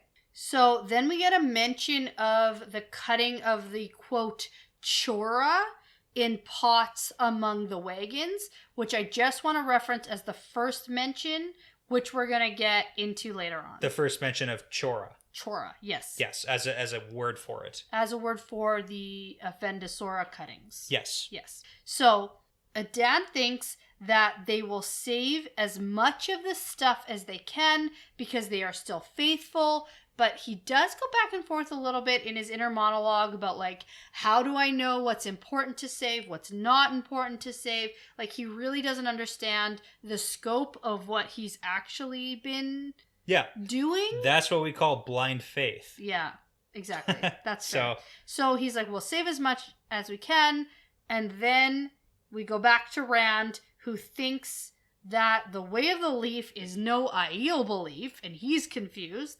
And then we get Muradin, who is like howling, and the stuff that he is witnessing is basically the death of everything. Yeah. I want to talk about Muradin at the end. Okay, we can do that. Yeah. So, sequence 6 is called, well, it's from the perspective of Jonai. Yes. And it is called Everything is Lost / Having a Heart Attack. No, God. It's not. I didn't write that. I just made... Okay. It's actually just called Everything is Lost. Everything is lost. We are Jonai now. Okay. Adan's father. Yes, which Adan's is father. Important. It is. Very important. So... For why Adan feels the way he feels about things. Yes. So now, Jonai is looking out over a sea from a cliff where apparently a city used to be. Yeah. And so his oldest son, Willem, which is William without the A. Nice. Fantasy name. Yeah. Always good. Yeah. So that guy was sent away for channeling. And turns out, Jonai's daughter died because, there was no Aes Sedai to heal her. Yeah. So, okay. A couple things. Number one, the land is super, super messed up right now. Yeah. I'll get to that. No. I'm just saying because he's like, oh, I'm looking out over a sea. This is where there used to be a city or something, and now it's just like water, and everything's terrible. So it's an important thing to note just because we've heard about the land being like shifted and moved and changed because of the breaking and all the men going crazy channeling. But like we actually see the effect of it where it's like the entire landscape is destroyed. Yeah. And the whole, like, his son got sent away. It's like he went off to go die because he's a male channeler. Yeah. and either die or go cause more havoc. Yeah. In all reality. Yeah, I know. So, yeah. I know that. I know. But that's not the important part of this chapter. I mean, it's all important. All important. So. I know. Okay, so there has been one Aes Sedai who came along, healed some of the sick, and took some of the things from the wagons. Yeah, some of the Sa'angreal. Yeah. Those are the big ones. Oh. Yeah. Right. The super powerful ones. And she kind of seemed crazy. She did seem And she crazy. took them and then left. Well, she took him and left. It was too late for his wife. Yes. Elnora, who we'll get to know. Well, actually, we never get to know her. But we know her name. And this Aes Sedai, who seems crazy, claims that one of the Forsaken is not trapped in the prison. Yes. So that's really important. So she says that Ishamael still touches the world. He thinks she's crazy because of that. Yeah. But that's huge he because is still out there. I mean, that's literally... We get that. I mean, we've gotten that. We've seen it, we've heard about it, we've thought about it, and it's like confirmation that they knew at the time also that he didn't get trapped properly in the bore. Yeah. They were like, he's... Not the bore, the ceiling, when they sealed it up. The bore is the hole. The bore is the hole. Yeah. Yeah. Yeah. In the prison. Yeah. Okay. When they did the stuff. Yes. So, his son, Adan, now, so you have to like shift your mind with the way you're thinking, especially with these chapters specifically, because now we're talking about the same characters. Yes. Right? But just like in a different timeline. Well, and that's what I was like when we first started these chapters, it was like your great-grandfather's great-grandfather, so it was like 3-4 generations, and now it's like same dude in his same life, just earlier/later in his life. Right. So things are speeding up. Yeah. Which we need to come back to also. Okay. So, his son, Adan, comes up to tell him that the Ogier are here. Yeah. There's about 50 of them, and they're not looking too hot. Yeah, real bad. Everyone's having a bad time. They're also eating his food that could feed like 200 people. They eat a lot. And he's not too happy about it. But he's like, okay, but I gotta share, but I don't like it, but I gotta share. Right. The Ogier are interested in their chora cuttings. Yeah, another reference. Yeah. Okay, so, hey, it's not a Vendosora is, like, chora is not a Vendosora. A Vendosora is a chora tree. Yes. Yeah. Yeah. Absolutely. Yeah. Okay. So, the Ogier have come from the north, and it's super bad up there. The blighted lands grow south, and there are Trollocs and Murdral. There's still Trollocs and Murdral. Got it. That word's important because of what we learn in the next couple sequences. Right. So, Jonai says that there is also badness to the east. Yeah. We were there and it sucks. So it's bad in the north, it's bad in the west, it's bad in the east, it's bad in the south. Right. And where they are really sucks. Yeah. So. But Jonai says it's mostly bad because of like bandits and sneaky people stealing their shit and their horses and, you know, stealing their women and all this stuff. So they had to abandon some wagons and not for the first time. Yeah. Which I think leads to Terangriel, Sa'angriel, Angriel being like all over the world for Baal Daman to collect. Exactly. Our favorite pirate captain. Yeah. And that's how there's a bunch of crap over in Tanchico, in that weird museum. Yeah. Right? That's true. That's how there's stuff everywhere because they were spreading it all over the place. Because they were literally leaving wagons of Terangriel everywhere. Yeah, and it got picked up all over the place. So, yeah. I mean, it's also, so let's come back to Adan because a main issue with him is that he's young here. Yeah. And this has been happening, like the raiding, the killing, the stealing, it's been happening his entire life, and he still holds on to his value system. Because of his father. But even later in his life when he's an old man and his Lewin, the one who he was hugging when, like, Lewin's mother got carried off and his father died. Not his mother. Or his mother was there. His aunt got carried off. Aunt or whatever it was, yeah. But it's like the same guy is there and nothing has changed for him. No, he's keeping to the blind faith. Yeah. Yeah. Okay. There we go. It's not great. Okay, so the poor Ogier can't find their settings because the world has changed so much, and they're starting to feel the longing. Yeah, so we get the introduction of the longing of the Ogier right here. Crazy.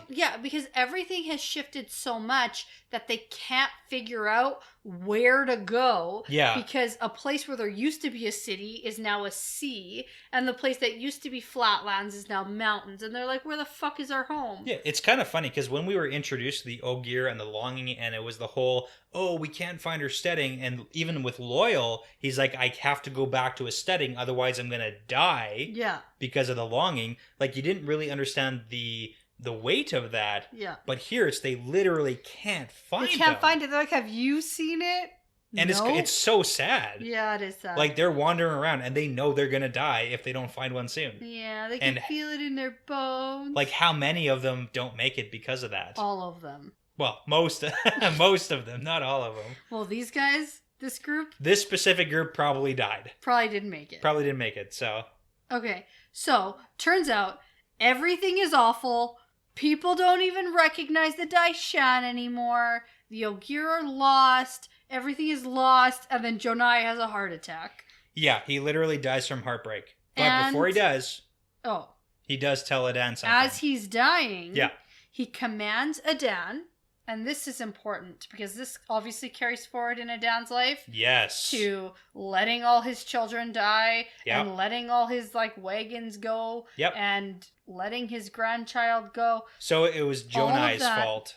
It was Jonai's fault. So Yeah. Jonai commands Adan to take the people south, to keep the covenant, to take the Aiel to safety, guard the stuff for the Aiel, and keep the way of the leaf. Guard the stuff for the Aes Sedai. Aes Sedai. Yep, that's what I meant. Yeah. Yep. Yeah. So So all he of gave that- a couple of commands, He and dies. then he died. But he dies thinking that Celinda Sedai must understand that he tried, which is important for the next scene. Yeah, because we get to see Celinda. Celinda. So, So then we get back to Rand, who's even more confused. And I haven't said that Rand is confused in a really long time. well, he makes up for it here because he is very confused. Yeah. And Muradin is now clawing at his face. Clawing at his own face. It's not good. No. He's going deeper and deeper, and we can talk about that after. Going down. Yeah. Yeah. I want to talk about Muradin in totality afterwards. Okay. So, are we going to enter next scene? Yeah, let's do the next scene. Let's do it. Scene 7. Jonai again. Jonai again. Yeah. First time. We've Yes. had a repeat, but that's because this guy's life has been so long, I think. Yes. So, this is titled Leaving Paradisen. Yeah, which is a play on paradise. Which yeah. I'm going to ask you about later. Sure. Okay, so we're still with Jonai. We are running to the Hall of the Servants, and there are shattered buildings and dead chora trees everywhere. Okay. The ground is shaking with aftershocks, and there are abandoned Joe cars. Uh-huh. And he is wearing his work clothes, the Kaiden Sor. Kadinsor. And he is a young man of 63. In the prime of life. Prime of life. Prime of life. Okay, that's a nice Friends reference. Anyways, You know, important I just things. have to give a shout out. I have to say hi to my dad, Okay. who just turned 62. Oh. I just have to let him know that he's in the prime of life, Prime of life. which is also, yeah, okay. He's going to appreciate that. Anyways, Yeah. okay. So, fashion. Do you want to talk about fashion? No, not yet. Okay. Well, you said Jonai's in his work clothes. The Oh, Kadinsor. that stuff. Yeah, okay. Okay. So, he's fashionable. He's in his work clothes, which are He's the not Kaz- fashionable in work clothes. Okay, but if the fashion was the clothes, you were talking about clothes. Clothes and fashion are different. Fine. It's important because Jonai is wearing work clothes, and that's what the Aiel wear in current times. Yeah, okay, fine. So fashion. But fashion is how clothes are worn, not just okay, like you don't clothes define in fashion. general. The Aiel are fashionable in their work clothes. No. Anyway, so this is probably after the Luz Theron thing, the whole Dragon Mount prologue, Okay, where yeah. there's like Sure. aftershocks Okay. and stuff like that's just what my mind goes to. Okay, that's a possibility. It's wrong because you just said it the way. If No, it's I right, mean- you'd say it was. Okay. I'll tell That's you why. fine. I'll tell you why in a second.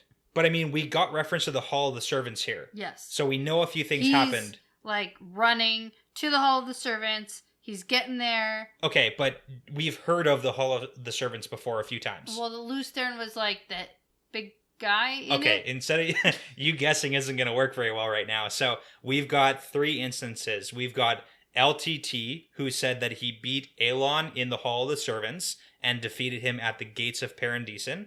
We've got Agenor. Oh, that's going to be my question for later. Cool. Yeah. Okay. We've got Agenor, who boasted that he faced LTT in the Hall of the Servants and met him stroke for stroke.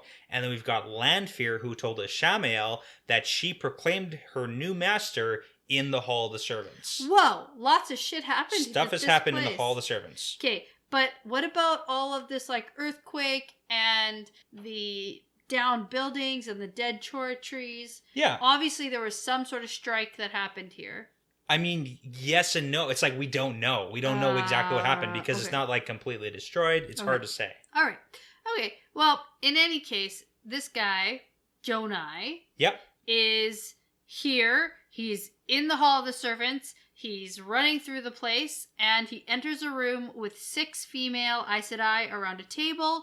They're all arguing, and on the table is the dragon banner with the crystal sword on top of it. Yes, and in the big thing is, in this instance, he notes specifically that they're all females, and he wonders if men will ever stand in a meeting like this again. Nope. So, but that's the thing. So we know at this point the men have started going crazy. Yeah, well, but okay. But it wasn't a fast burn. It was a slow burn. Yeah, I know. That's why I thought maybe this was really close to when Lews Therin has his deal that, like, clearly makes disrupts stuff. Yeah. Because, like, where he is in his palace, we don't know. In Dragonmount, we don't know. But we do know that there are aftershocks. Yes. All the, like, when he's, like, all crazy and looking for Ilyena. Yeah. But when you say aftershocks, but it's like this was a worldwide event, every single literal male channeler, and we also have heard that there was a bunch of male Aes Sedai who took residence in the steading, and then because they wouldn't be tainted then, and then later left, and that's when the male Aes Sedai made the ways. And then more breaking happened, and they made the ways and all that stuff, and then there was like a secondary breaking or whatever you want to call it. Right, I actually forgot that happened. Yeah, and then I think it might have been Varen who had said something like maybe it was fortunate that there was like a separation. So it wasn't all at once, because then maybe they would have destroyed the world. So the breaking wasn't like it's really shitty for 30 days. Which is like more than an hour and a half ago. Yeah. I asked about how long did the breaking happen. So the breaking literally probably took generations. Yeah. Okay. No, but that's the thing. Like, think of that in the span of I time. Okay, let's move on. Yeah. Because there's a lot to talk about in here. Yeah. So. Crystal Sword, Dragon Banner. Yes. So one of the Aes Sedai has had a foretelling about something about the fate of the world that rests on this foretelling, but she can't tell them when it's going to happen. So this is the funny little tidbit that was the callback. Oh. So remember when we first saw when they were in Ruidian, there was like super duper old Aes Sedai, and the one who was super duper old and had dark eyes was like, oh, the one who comes later. Oh, this one. It's this yeah. one. It's this one. It's this well, one. not necessarily for sure. We don't actually know that. But it could be. It's a funny little reference that might be the dark-eyed Aes Sedai who has the foretellings here. In my experience, Robert Jordan doesn't put anything in by happenstance. But it might be, because we don't know how long Aes Sedai live, so it's really hard to tell time frames and lifespans and all that good stuff. But we also don't know how long time that was. Yeah, that's what I'm saying. Like, when did Ruidian get built? Who knows? I don't know. Yeah. So, anyway, Celinda Sedai, whom Jonai serves. Yes. And apparently his grandfather also served. Yes. So he lives a super long life. His father lives a super long life. And his grandfather lives a super long life. And served her. Yep. So, I mean, like, that's a tidbit to how long I said I live. So at least hundreds? At least that. Oh, yeah, this guy's 63. So, like, at least. That's what I'm saying. We don't know. Oh, my God. You have no idea how long they live. Okay. So, I do want to mention that the Aes Sedai here is wearing an old-fashioned Strythe gown. Sure. And that's going to come back later when I actually talk about fashion. Okay. Not just clothes. So not work clothes. Yeah. So they argue, and Jonai sees that Samshta... Nope, not even close. I mean, kind of close. Samshta. Nope. Someshta. Someshta. Should have known. He's the Nym. Uh-huh. And he's sitting on the floor. Uh-huh. Or, I guess he's on the floor. I don't actually know if he's on the floor or not. I envision him sitting on the floor. But, so he's in the room, and he's the Green Man. He is the literal Green Man. The literal Green Man from the Eye of the World, because he has a cut on his face. Yep. And seems super confused, and like touches his like funny cut on his face in the same way. He's already confused here. He's already confused. He's like, do I know you? And Jonai's like, yeah, man, we're friends. I rode on your shoulders as a child. And he's like, oh, cool. Like, good story, man. Yeah. So Someshta has been, that's a hard one. That one for me is already out the window. So he's already confused, and now like 3,000 years later, when we actually go to the Eye of the World, he's very confused. He's still confused. I want to go back and read that scene where he sees Rand, because I specifically remember. Do you want the exact words? Because I may have already copied that in. I do. I want it. Okay. Tell me. So it's kind of funny because when we first met the Green Man, I had a bunch of questions like, hey, do you think that he's like the only one? Do you think that he maybe has a name? And you're like, no, he's the only one. He doesn't have a name. Who cares? And then I went on a rant about Green Man's butts and why do they need clothes. Exactly. Yeah. So apparently, Someshta has a name, and he is in fact not the only one. But at the time, he was the last, and now he's dead. He still is the last one in this sequence. Yeah. So, I mean, it's kind of huge, but we know. Anyways, I pulled up this stuff. Recall in the Eye of the World, we met the Green Man, called Loyal Little Brother, which makes a little bit of sense. It did before, too. But he called Perrin Wolf Brother and recognized it as something old come again. And considering Someshta is over 3,000 years old, says something. And then he says to Rand, strange clothes you wear, child of the dragon. Has the wheel turned so far? Do the people of the dragon return to the first covenant? But you wear a sword. That is neither now nor then. Absolutely, and 100%, and I almost understand all of it. Yeah, right? It's so good. The strange clothes because he's not wearing Kedin sword. That's in the first book, and that's not some shit. That's like, oh yeah, I totally meant for that. It's every sentence. It's the like, strange clothes is Kedin sword, child of the dragon because he's Aiel. Yeah. The wheel turning so far, people of the dragon, which is the Aiel, returning to the first covenant, which is like essentially the way of the leaf. Yeah. And then you wear a sword, but they didn't used to do that, and you don't do that now, so it's all kind of weird. Yeah, it's like the Aiel holding a sword is forbidden. Yeah. Yeah. And remember what happened when Ryan was like, what are you talking about? And then Someshta was like, oh man, touches his head, and he's like, confused. I'm so confused. Yeah. Poor guy has been confused for thousands of years. Long. I know. So we get that the Aiel are called children of the dragon, but apparently that's not so great because the citizens now believe that the Daishin, how do you say it? Daishin Aiel only serve the dragon and no other Aes Sedai. So then it's clearly after the dragon has like gone crazy. Yes, right? That's for sure. That he's already like bad things have already happened. Yeah. So okay. So Jonai tells Celinda that they're all ready to go, but some Aiel want to stay, and she says no. Something has happened at Zora. Yep. And it's something about the Aiel linking arms and singing, while some guy named Jarek Mondoran killed all of the Aiel, but all the citizens had time to flee. Yeah, so this comes back to the courage of the Aiel, where it's like, yes, they are extreme pacifists, where 10,000 Aiel, like Daishin Aiel, just stood there while getting murdered. They stood there, linked arms, and sung to this crazy madman male channeler who's clearly insane because of the taint, like the whole backlash from the Dark One's stroke, and they all die, but they give the citizens time to escape. So he's saying like, hey, the Aiel still have something to offer, even if we don't fight. And so Linda is the whole like, you know, Aiel are very courageous and you're great still. Okay. So the citizens have already fled from where they are now, which is called Paradisen. Yes. And this is that paradise you were talking about? Yeah. And we've heard something about something at the gates of Paradisen. Yes. LTT and Aelon had a fight there. So Jarek and some other guy who's crazy and bad are on their way there now. And they're both like crazy male channelers, so something is up. So the Aes Sedai tells Jonai that the Aiel must always keep moving and carry all the things to safety. So these are the Terangriel, the Angriel, the Cyangriel, basically keeping them away from all the male channelers. Yes. Which we actually get later on, but I linked it back to here. Yeah, but let's talk about what she's actually saying here. Yeah, you have to keep moving, because if you don't keep moving, everyone will know where you are, and they'll take advantage of you, and you're not going to be safe. Well, I mean, and the whole question is like, are the items actually the important part that Celinda is trying to save? So when she says the Dashine have a part to play, I mean to save something here, and that something is you.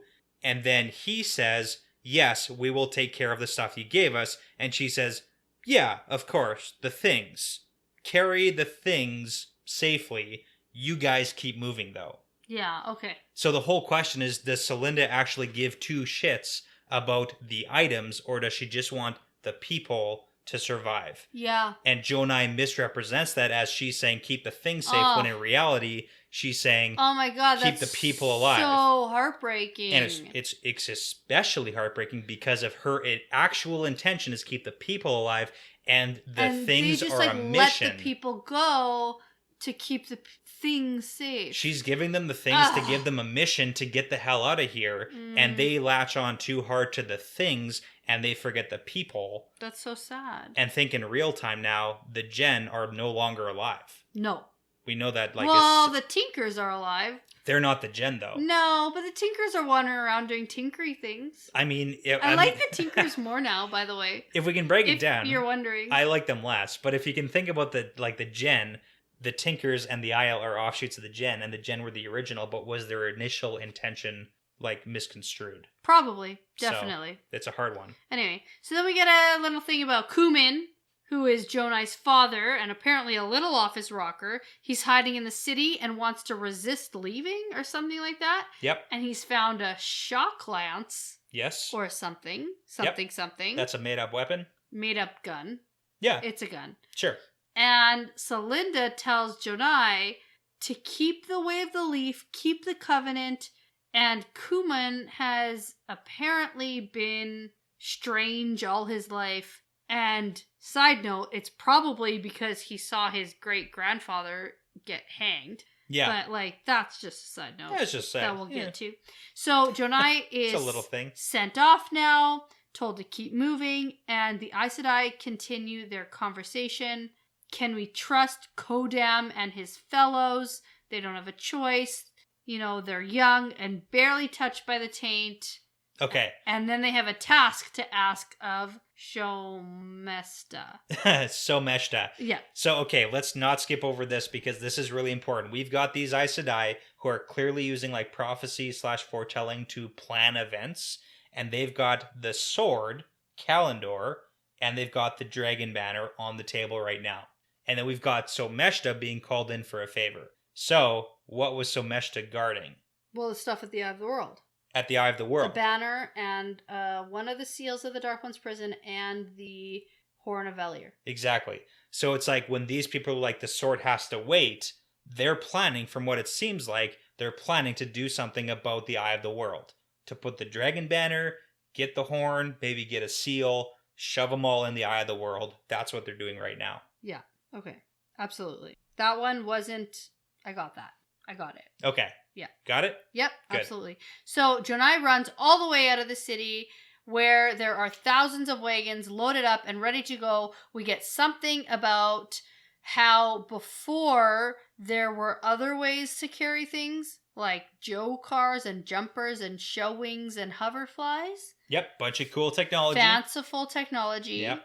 And I have a point about how it's been 3,000 years and that technology has not been rediscovered, which I find interesting. Why? I don't know. I just think that in 3,000 years, people can rediscover stuff. Okay, but let's talk about this. Age of Legends was the Age of Legends. It's literal paradise. I suppose. And then huge breaking the world. Everything goes to shit. And we've had that the current timeline that these guys are in is declining. Like, Randland isn't in a state of, everyone's coming up in the world. It is in a decline. It's like just happening like now. Like 3,000 years later, things are just like, just now. Yeah. Okay. I mean, think about Ingtar. Like, he kind of summarized it way back when in, like, The Great Hunt. Ingtar was super depressed about everything. That's why he turned to the dark one. That's fair. Because the world is in decline. It's not getting better. So. Mm-hmm. Okay. So this is where Jonai gets back to all the wagons. There's like thousands of them. And he tells them that they're not allowed to stay. The ones who want to stay, they're not allowed. Yeah. They have to leave because the Aes Sedai said so. They have to obey the Aes Sedai. They are Daishan Aiel, and that's what that means. Yes, they obey the Aes Sedai. They are dedicated. Yeah. Well, I mean, it links into the whole shame of the Aiel, so. Definitely. Yeah. So, we get that Adan is 10 years old with his brother and sister on the wagon ready to go. Yeah, everybody's there. The entire family's alive, which they will soon not be. Right. So, each wagon has at least a dozen chora cuttings to be planted somewhere safe, and they are a symbol of a better time to come, and then they all take off out of Paradisen. Yes, very sad, very sad. Yeah, but I like that the number of chora cuttings, like, diminishes. You like that? Well, no. Okay. I like the writing. Okay. I find it interesting that they start off with so many, and then by the time they get to where they need to go, there's one tree. There's literally one, yeah. Yeah. I mean, that's pretty powerful, so. Yeah, and then at some point they stop cutting and planting more. Like, only one is there. It's the tree of life. And they take, we don't really know how the whole, like, germination process, like, I don't even know enough about plants to talk about it. But we're back to Rand, and he thinks that this is too much, and Mirandin? Nope. Muradin? Muradin is clawing his eyes out. Yep. Now. He's digging in. Oh, gross. It's so bad. And Rand moves forward. Yeah. So, number 8, Cumin. Cumin. This one is titled, The War is Over. Kinda, sorta, but not really. Yeah. So, Rand is Cumin now. We are Cumin. He is 16, and he's about to watch the planting of the fields. He is watching the soldiers. He's in his fashionable work clothes. Uh-huh. Yeah. The soldier? No. Oh. Cumin. Okay. He's in his Cadensor. Okay, because I have to say that the soldier is in the cloak. The fan cloth? The fan cloth. Uh-huh. The shifting fan cloth. Yes. Which I'm actually not going to talk about fashion until next sequence. Oh my god, okay. You're making me wait for it. But the soldier is with a shock lance, which is totally a gun, and... like a laser gun, probably, because it says shock in it, so... Shock, though, but it's almost like a shock because it's pressure? Okay. For like a shotgun or a rifle? I can get on board with that. In my opinion? Sure, let's do that. Okay, but... also, an armored Joe-car. Yes, so they're armored now. Yeah. Like a tank?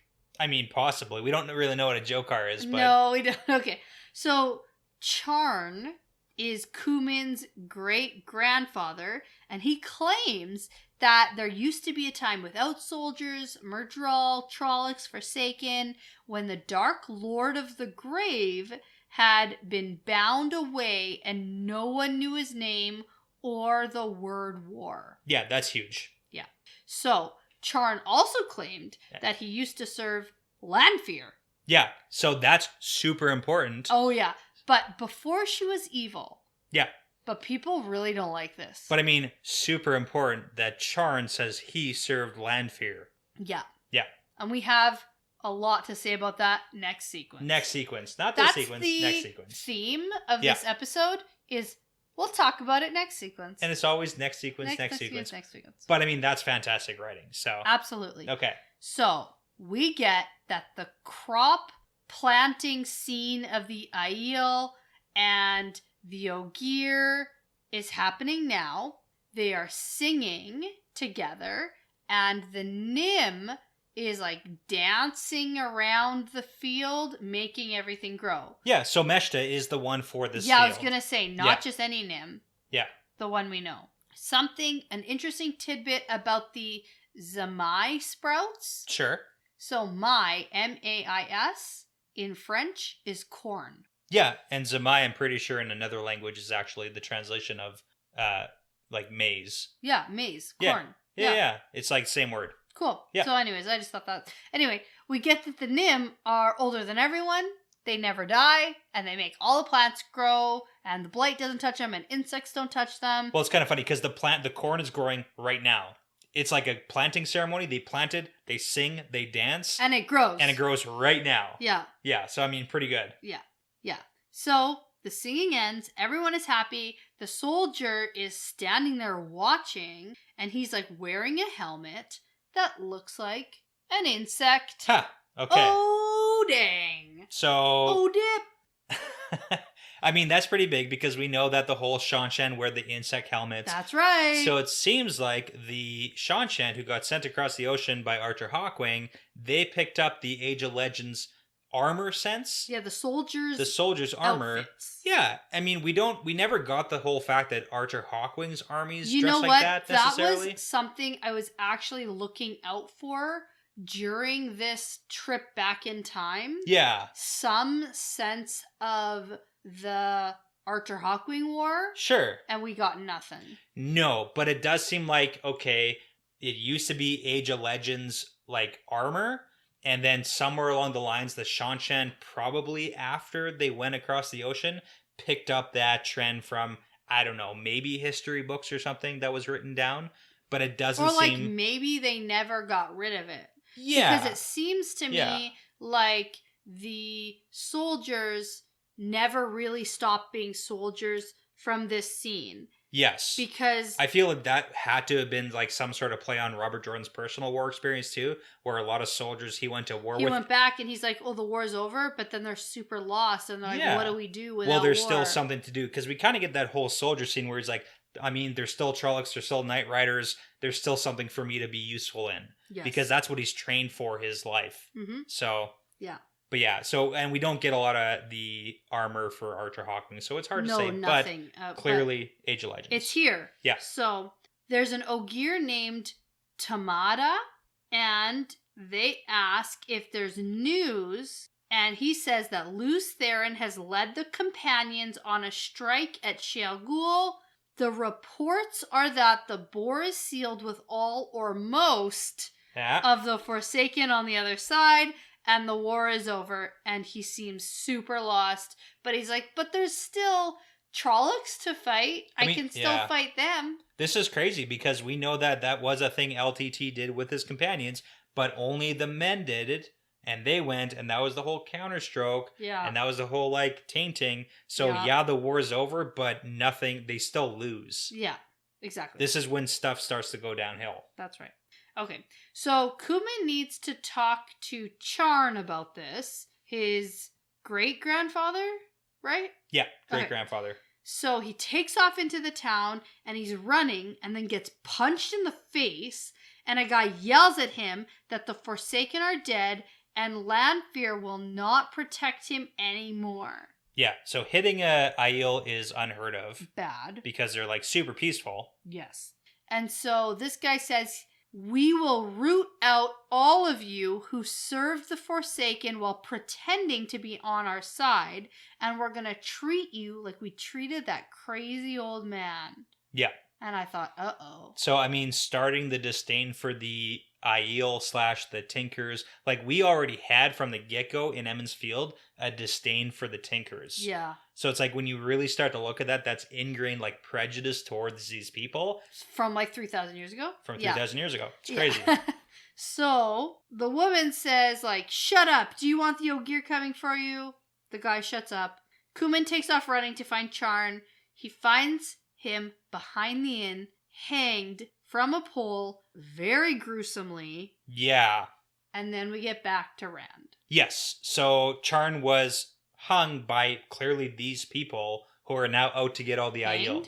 Hanged? Hung? Yeah, hanged. Hanged.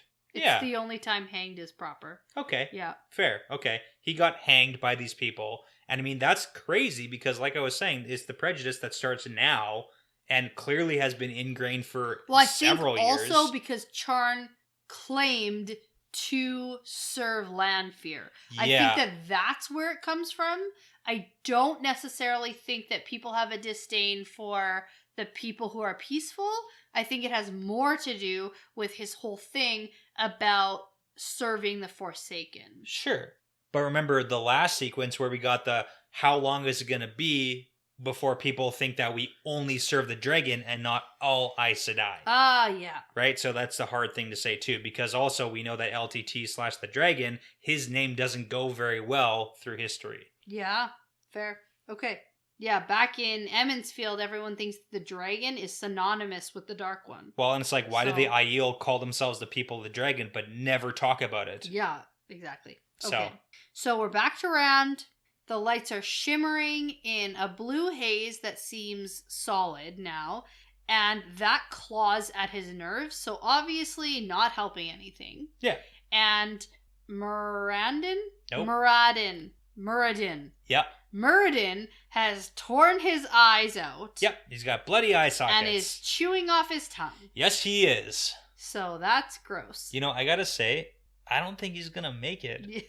Okay, so I also have a little note here that there might be an easier way to share the history of the Aiel. Maybe. With the Aiel? Maybe. Just saying. Maybe. You don't know that. I mean, like, history class. No. From childhood. All in one go, once you're an adult, is the best way to learn. Okay, let's continue. Next vision sequence. Okay.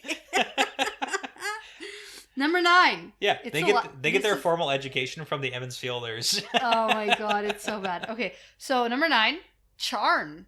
Charn! We're here! The breaking of the Dark One's prison. Oh my god, the boar. The boar. Holy smokes. Okay, so, this is crazy. Rand is Charn. We are Charn. We are Charn. We are literally in the Age of Legends right now, by the way. Here we go. Here we are. He's making his way down the street. He is 25. There are chora trees everywhere, and they are spreading their contentment and peace. And do you remember when I was reading this backwards for the first time? Yeah. And I read this first? Yeah. And I read, there are chora trees everywhere, spreading their contentment and peace. And I said out loud, oh my god, to this. Because this makes sense as to why there is no war with these Buddha trees everywhere. Yeah. Considering that Rand and Matt felt so content and peaceful sitting or being around this one tree. If these trees are literally everywhere, yep. Everyone feels happy, everyone feels content, everyone's at peace, there's no war, there's no anger, there's no all of that crap. Yeah. Well, I mean, we're talking literal Age of Legends. I know. So it's like, what does that actually mean? It's these Buddha trees. It's not just that, but it's also seems that way. Access to, like, you know, awesome healthcare from the Aes Sedai. Yep. Everyone's working together. People aren't fighting. They've got science and technology. Well, like, there's that's a whole why bunch everybody. of things. We didn't talk about this last time, but that's why I think everyone's living longer is because they have the access to the Aes Sedai who can just heal you. Yeah. So it's not just like a one-off factor where it's only the trees that but it's like, does it help? Absolutely. That's absolutely a big factor. Big factor. Okay. Yeah, It definitely can be. So this guy's plan is to go to Majin and accept Nala's offer of marriage. Awesome. So it's nice to know that that's the transferred. women asking has gone back thousands of years. All the way back. Yep. Yeah. She serves Zor-El Sedai, and he has gotten Mirin Sedai's blessing to switch his service. So at this point, for me reading, it's unclear which one is Lanfear. Okay. Because all we get is that when he's an old man, he says, I used to serve Lanfear. Yeah. So if he does get married to this Nala and switch his service, we don't know which one. It's clarified later. We figure it out, but that's huge too. It's Mirin. Yeah, you're right. Yeah. So also, it's like pretty much cleared up, but how old is Lanfear? That's a good question too. Holy shit. Does she actually look that young and beautiful? No. Oh my god, I don't know. Must maybe. Magic. But I mean, she was locked away too, so we don't really know how time works. That's also true. But so were like Agenor and Balthamel, and those guys did not look good. But we also don't know how old Aes Sedai can live. How old they can get. Yeah. And or we also got the whole... Did the men get the agelessness? Well, they talked about being closer to the outside of the boar too, so they were ground against the wheel. Yeah. Things like that. So okay. it's all very vague. Anyway, holy. Let's talk about fashion. Not yet. Yeah. So this guy, Charn, that's who we're in, right? Charn crashes into a man who's like, watch it. But then the lady's like, be nice. He's Aiel. And so this is where I want to talk about. Yeah. Okay. So the man is dressed in some of those clothes with the lacy sleeves and stuff like that, which reminds me of the dudes from Perrin's Dreams. Yeah. Like the Forsaken. They're having meetings? So are you saying the Forsaken haven't updated their style? That's exactly what I'm saying. For 3,000 years? Yeah. And then also when Ishmael was Elon. Yeah. He also had lacy sleeves. He sure did. And it was the style of the time. It literally makes sense. That's what fashion means, Brett. Style. Yeah. Not just clothes and work clothes. Ugh. So anyway, the other thing I want to point out is the woman is wearing that streath or something dress, which turns out a made-up material. Okay. I Googled it because I thought it was a type of dress. Oh. But Robert Jordan made up this word, and it's a type of shimmery material he made up. Hey, how about that? Yep. Okay. In case you were wondering. We'll talk about how the water cloak, too. Let's get into that. Yeah, that's my next point. Yeah. I have fashion points here. Fashion point 3. Stylish fan cloth. This guy is wearing this stylish fan cloth, which makes him, it's camouflage. It's totally camouflage.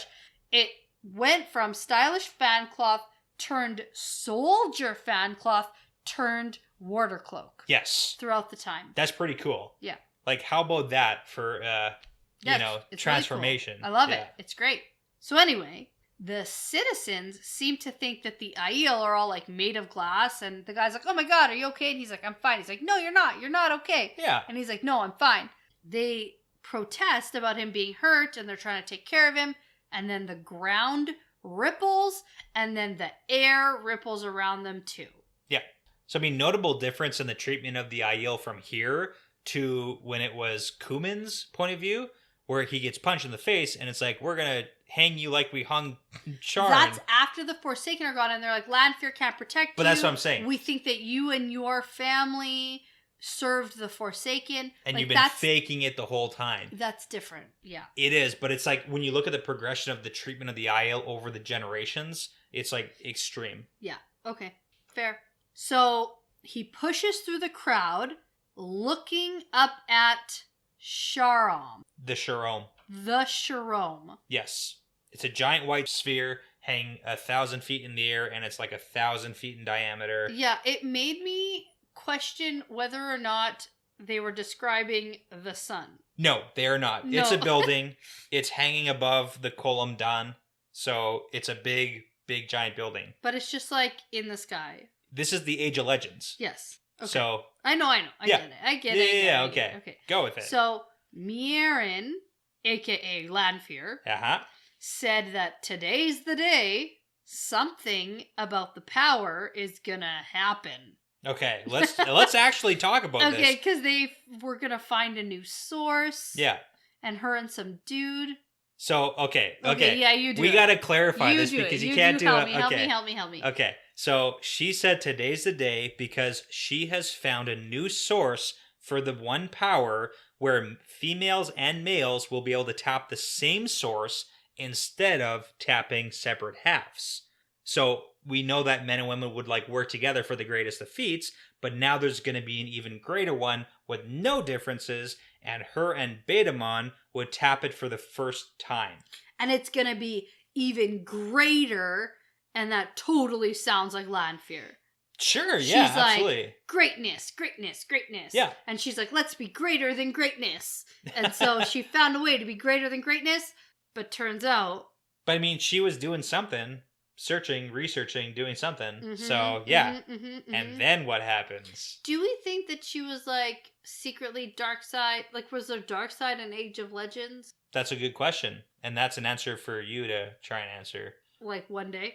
Yeah. Okay. Not for me to answer right now, No. that's for sure. Okay, so I think that this whole like searching for greater greatness is definitely Lanfear. Well, I mean, think about what Trait. Rand snapped back at Lanfear in the last couple of chapters. Yeah. That she only wanted power. Yeah, oh yeah.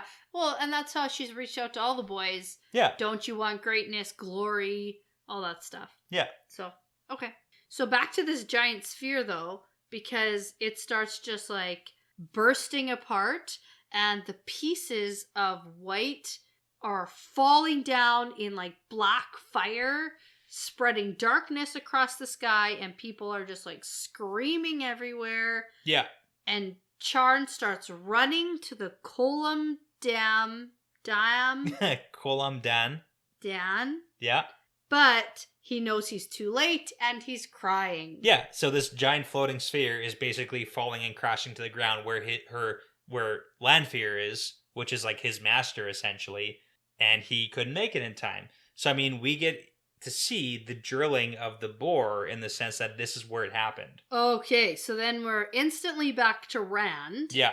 And he thinks, did I really just see the hole being drilled into the Dark One's prison? And I just said, thanks for clearing that up, RJ. Yeah, just in case you weren't 100% sure. But I mean, that's pretty huge. So let's talk about this just a little bit, because we know now, like, the bore was drilled, and that's like the central, like, drilling into the Dark One. And she was saying that there was this, like, big power that she can drill into to get this new power. And it turns out it's the Dark One's prison she's busting open. That's what it seems. Are we really believing that she didn't know? That's the that's the question. No. Does she know? Did she know? Was it an accident? Was it on purpose? And Seems if that pretty purposeful to me. I mean, that whole like power thing too is like she's drilling into it, and the bore, and we know like Shale Ghul is like the center of where the Dark One is and where everybody got trapped again. So is this place like the main place? Seems that way. Yeah. So I don't have tough. much for you because I really am super confused. So no, and you're supposed to be at this point, and we're Yeah. gonna keep it that way for a while. So okay, so we're back with Rand, and now this is the end. yeah, He's done. he got to see everything. He's out. He can see Avendasora at the edge of the glass columns. Muradin is donezo. He's nowhere to be seen. He's back in there somewhere. Well, he chewed his tongue out too, so I have like a mini thing to say, like what happens to the men who don't make it out? Like his physical body's still in there. And Rand walked past him, and no other men standing there going crazy. That's a really good question. Yeah. Yeah. Thank you. Yeah, you're welcome. And that's the end? That's the end of that for now. I mean, what am I going to say? Nothing. Okay. I'm just making a point. Yeah. I'm just saying. Okay. Let the record show that I said it. So, Rand looks across and sees the shape of something swinging from a low branch of Avendasora, a man hanging from a pole laid across two branches from a rope. Oh my god. And you know what my immediate thought is? Murden? No. Who Who else Avienda? in this chapter did we see Moraine? that got hung? Who else did we see? Charn? Yeah. You thought this was Charn? I thought the visions and the whole testing and wherever this is, I thought it wasn't over. Oh, okay. Yeah. Okay. I legit yeah. thought that Rand was gonna have to, like, do something and confront this, like, hanging Charn. Oh my god. For something, some reason, somehow.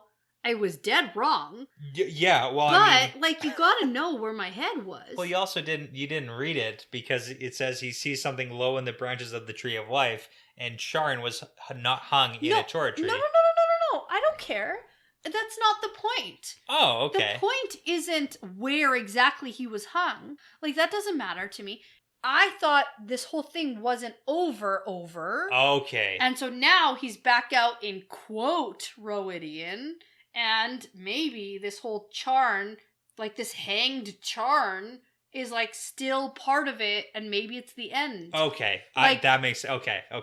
No, like I get that, maybe yeah. hanged Charn had like words of wisdom to say. That would be terrifying. Oh, Yeah, but I guess that's wouldn't fair. put it past... Yeah. Like, we just saw a guy claw his own eyeballs out and eat his own tongue. We did see that. So, okay, good point. Like, terrifying... Like, the word doesn't exist here for Robert Jordan. Yeah. Okay, point taken. Nope. Not that. It's Matt. Oh, Jesus Christ. So, when I found that out... Oh, my... That all went out the window. Yeah. And I was like, oh, shit. So, with a cry, Rand runs over to the tree to cut down Matt. Now. Oh, my God. Yeah. Where do we leave Matt off? Yeah. Something around his neck and he couldn't breathe and he was being, like, carried out? Yes. Now, let me tell you, though, I never for a minute thought Rand wouldn't live. Rand? No, Matt. Matt. Okay. I think I said Rand, but I meant Matt. Yeah, okay.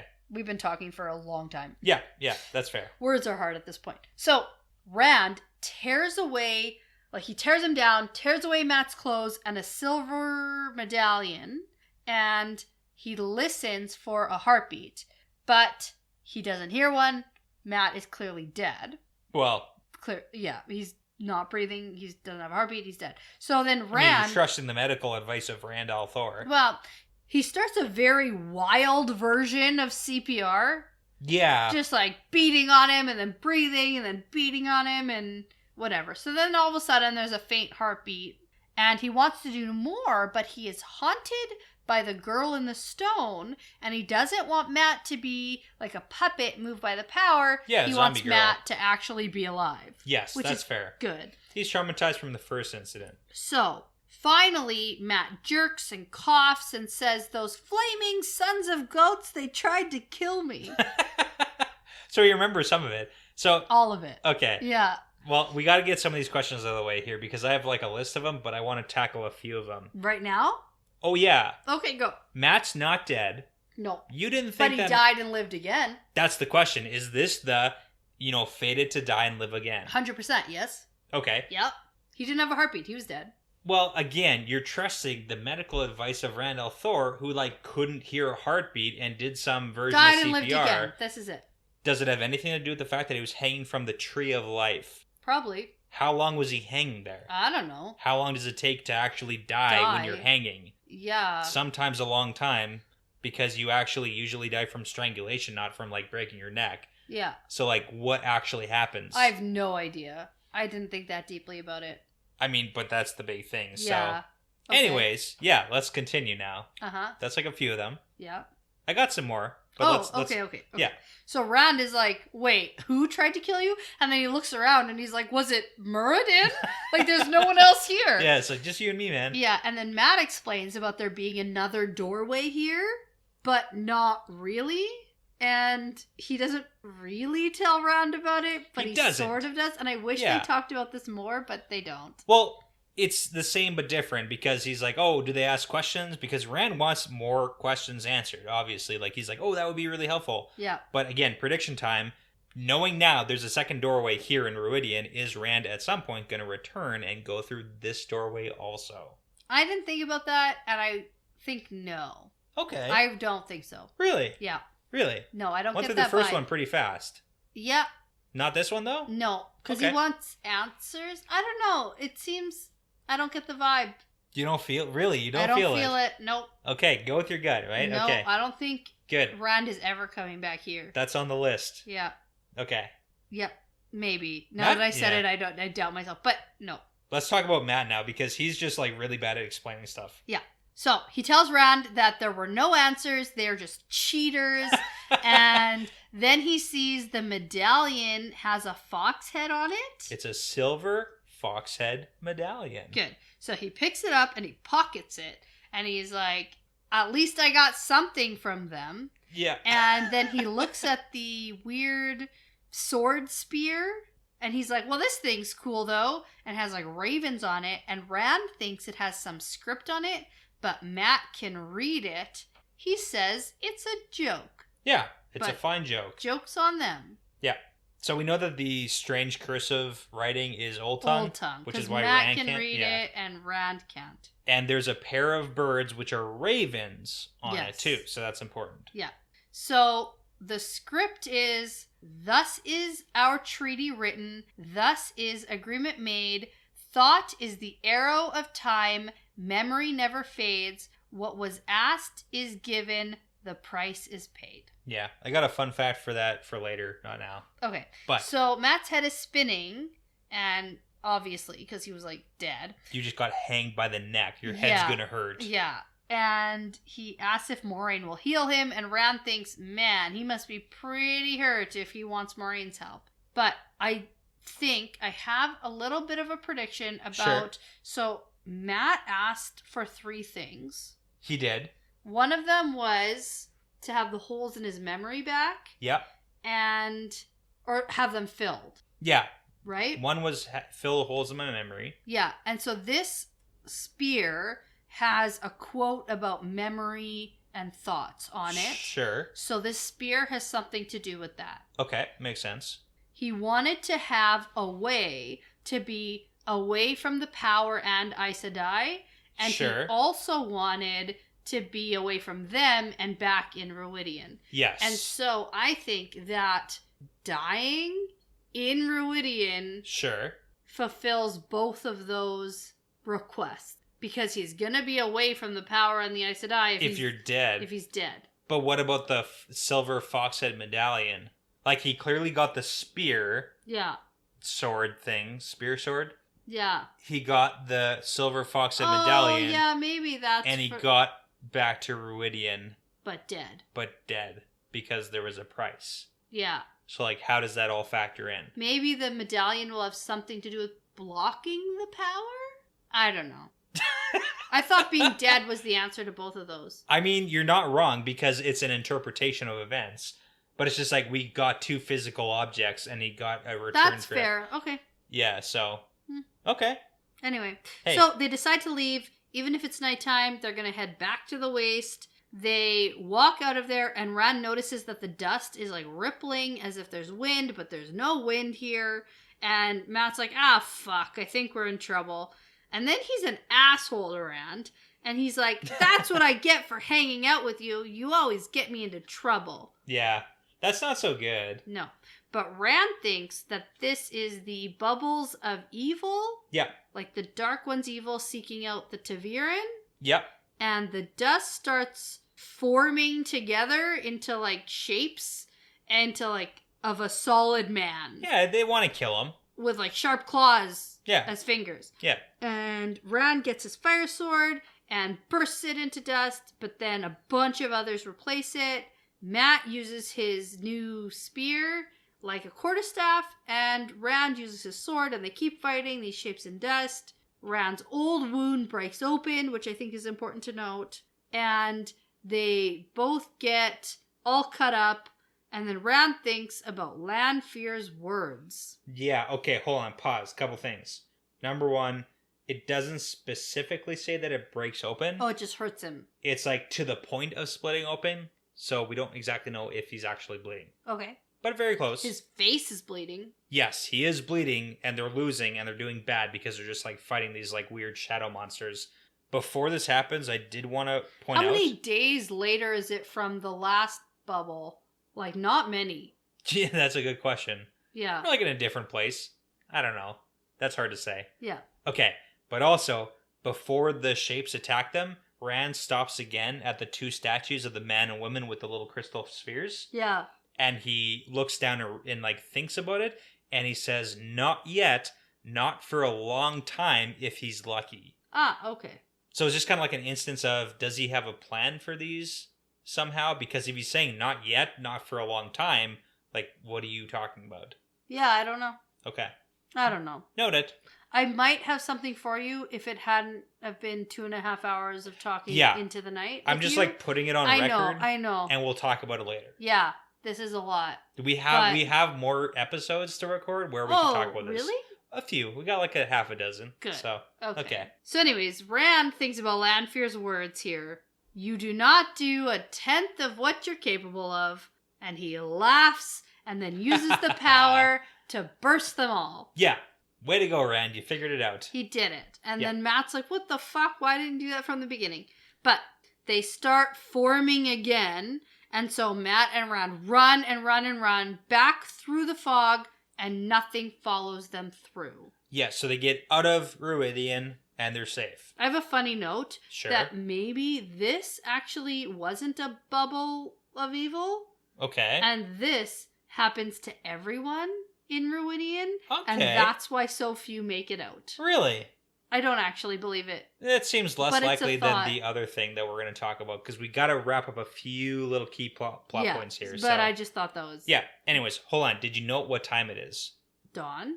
Uh-huh. Yeah. So they realize they were in there all night and the sun is just about rising, and Rand thinks about the prophecy of the Aes Sedai from the first fucking scene. Oh my god. He who comes with And the dawn. He will come from Ruidian at dawn. He who comes with the dawn got it. Yeah. So Rand says, let's go. They will be waiting for us. And he thinks, for me. Ah, okay. And that's the end of this chapter. Yeah. And yeah. that is the end of these two crazy, Oh my God. insane, incredible chapters. We got plot points to tie up here real fast. Okay. Okay, so first off, at the very end of this whole prophecy thing about being the he who comes with the dawn, it also says he will take you back and destroy you. But we also got from like the very first like scene where they first got introduced to the whole like come to Ruidian thing, we got an instance where the wise ones were like, if you don't go to Ruidian, you're gonna all die. Right, if you don't learn the history. Yeah, if you don't learn the history. So it's like just something to note. But I got some questions because we got to talk about Muradin. We know that about 1/3 of all clan chiefs who enter Ruidian, 1/3 survive. Yeah. 66% of them die. Uh-huh. Okay, why? Well, it's too much for them emotionally. Yeah, I feel like I touched on that. I just want to kind of highlight it though, because like, so these Aiel who are brought up and raised as like this gigantic warrior fighter society go in and then learn that they were actually at the beginning Little pansies. super peaceful. Yeah. Yeah, however you want to call it, that's Yeah. fine. But if you can't handle it, you die. And that's why when you first called me Muradin, it's like, okay, hold on.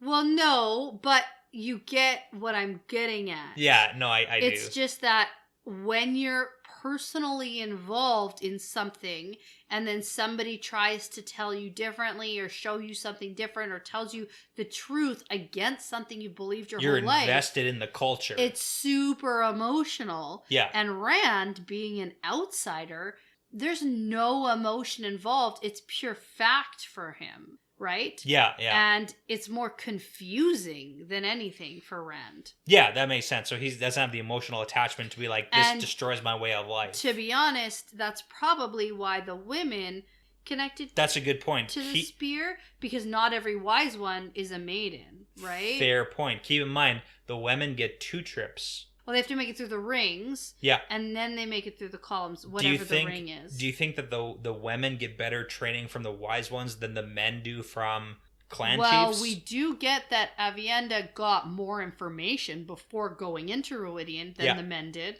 Yeah, so that's like the whole thing is like, do Well, they get a then little bit of a leg up? I don't know. And then that goes back to there's got to be a better way to share the history of the Aiel Yeah. without Formal killing 2/3 of the potential leaders. Here's the answer. Invest in public education. Ah. Anyways, next one. Do you think that all clan chiefs, so like everybody who goes through, do you think that Muradin saw the exact same scenes that Rand saw? Or is it tied to bloodline? Ooh. Yeah. Something So I this never is like thought the- about, because there's so many columns. Yes. Do you see like your own do you see your bloodline, lineage? Because we your know that if lineage. you're not Aiel, you can't go through the columns. Is that because it's a bloodline thing? Oh Does my Rand God. see his literal ancestors? Is Rand a descendant of like Jonai and Charn and Kumin? I love that theory and I hope it's true, but my gut says no, everybody sees this. Okay. Yeah. Keep in mind, there's another way to look at that, is that as you go backwards in time, bloodlines work like reverse filters. Yeah, I know. Yeah. So they might all have common ancestors. We saw the split of the Jen and the Aiel and the Tinkers. Yeah, I am aware. So yeah. I hope so. I actually hope that they see their own bloodline, and that's probably why it is so emotional. Yeah. And so terrible, maybe. I don't know for them. But I don't know. My gut says they all see the same. Okay.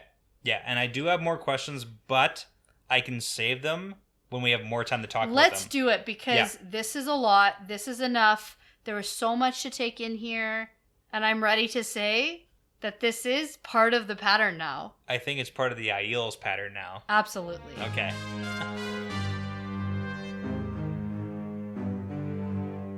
Thank you so much for listening to this episode. The Wheel Weaves is hosted by Dani and Brett, edited by Dani, produced by Dani and Brett, with Passion Socks, Mozyme, Moltude, Benjamin, Vince Luke, Michelle O'Brien, Sarah Wyatt, Jamie Young, Cody Fouts, and Astaroth, with music by Audionautics.com. If you're interested in some of our Wheel Weaves merchandise, such as shot glasses, frosty mugs, t-shirts, hats, and more, you can head over to newcreationsbyjen.com, and we are located in the groups or collections section. If you're interested in supporting us and helping us to make really great content, you can head over to our Patreon at patreon.com/thewheelweavespodcast, and you'll also get access to some really great bonus content like early access to our regular episodes, bonus episodes, unedited video episodes, access to our live recordings, monthly Q&As, and more like stickers and keychains. Don't forget to find us on social media. We're on Instagram and Twitter at The Wheel Weaves Podcast. We'd also love for you to join the conversation over at our Discord, and you can find the link to that in our bios on those social medias. We'd love for you to tell a friend about us. Referrals really are the best compliment. We'd love for you to leave a review and subscribe. That really does make a huge difference. Thanks so much again for listening. This really is part of the pattern now.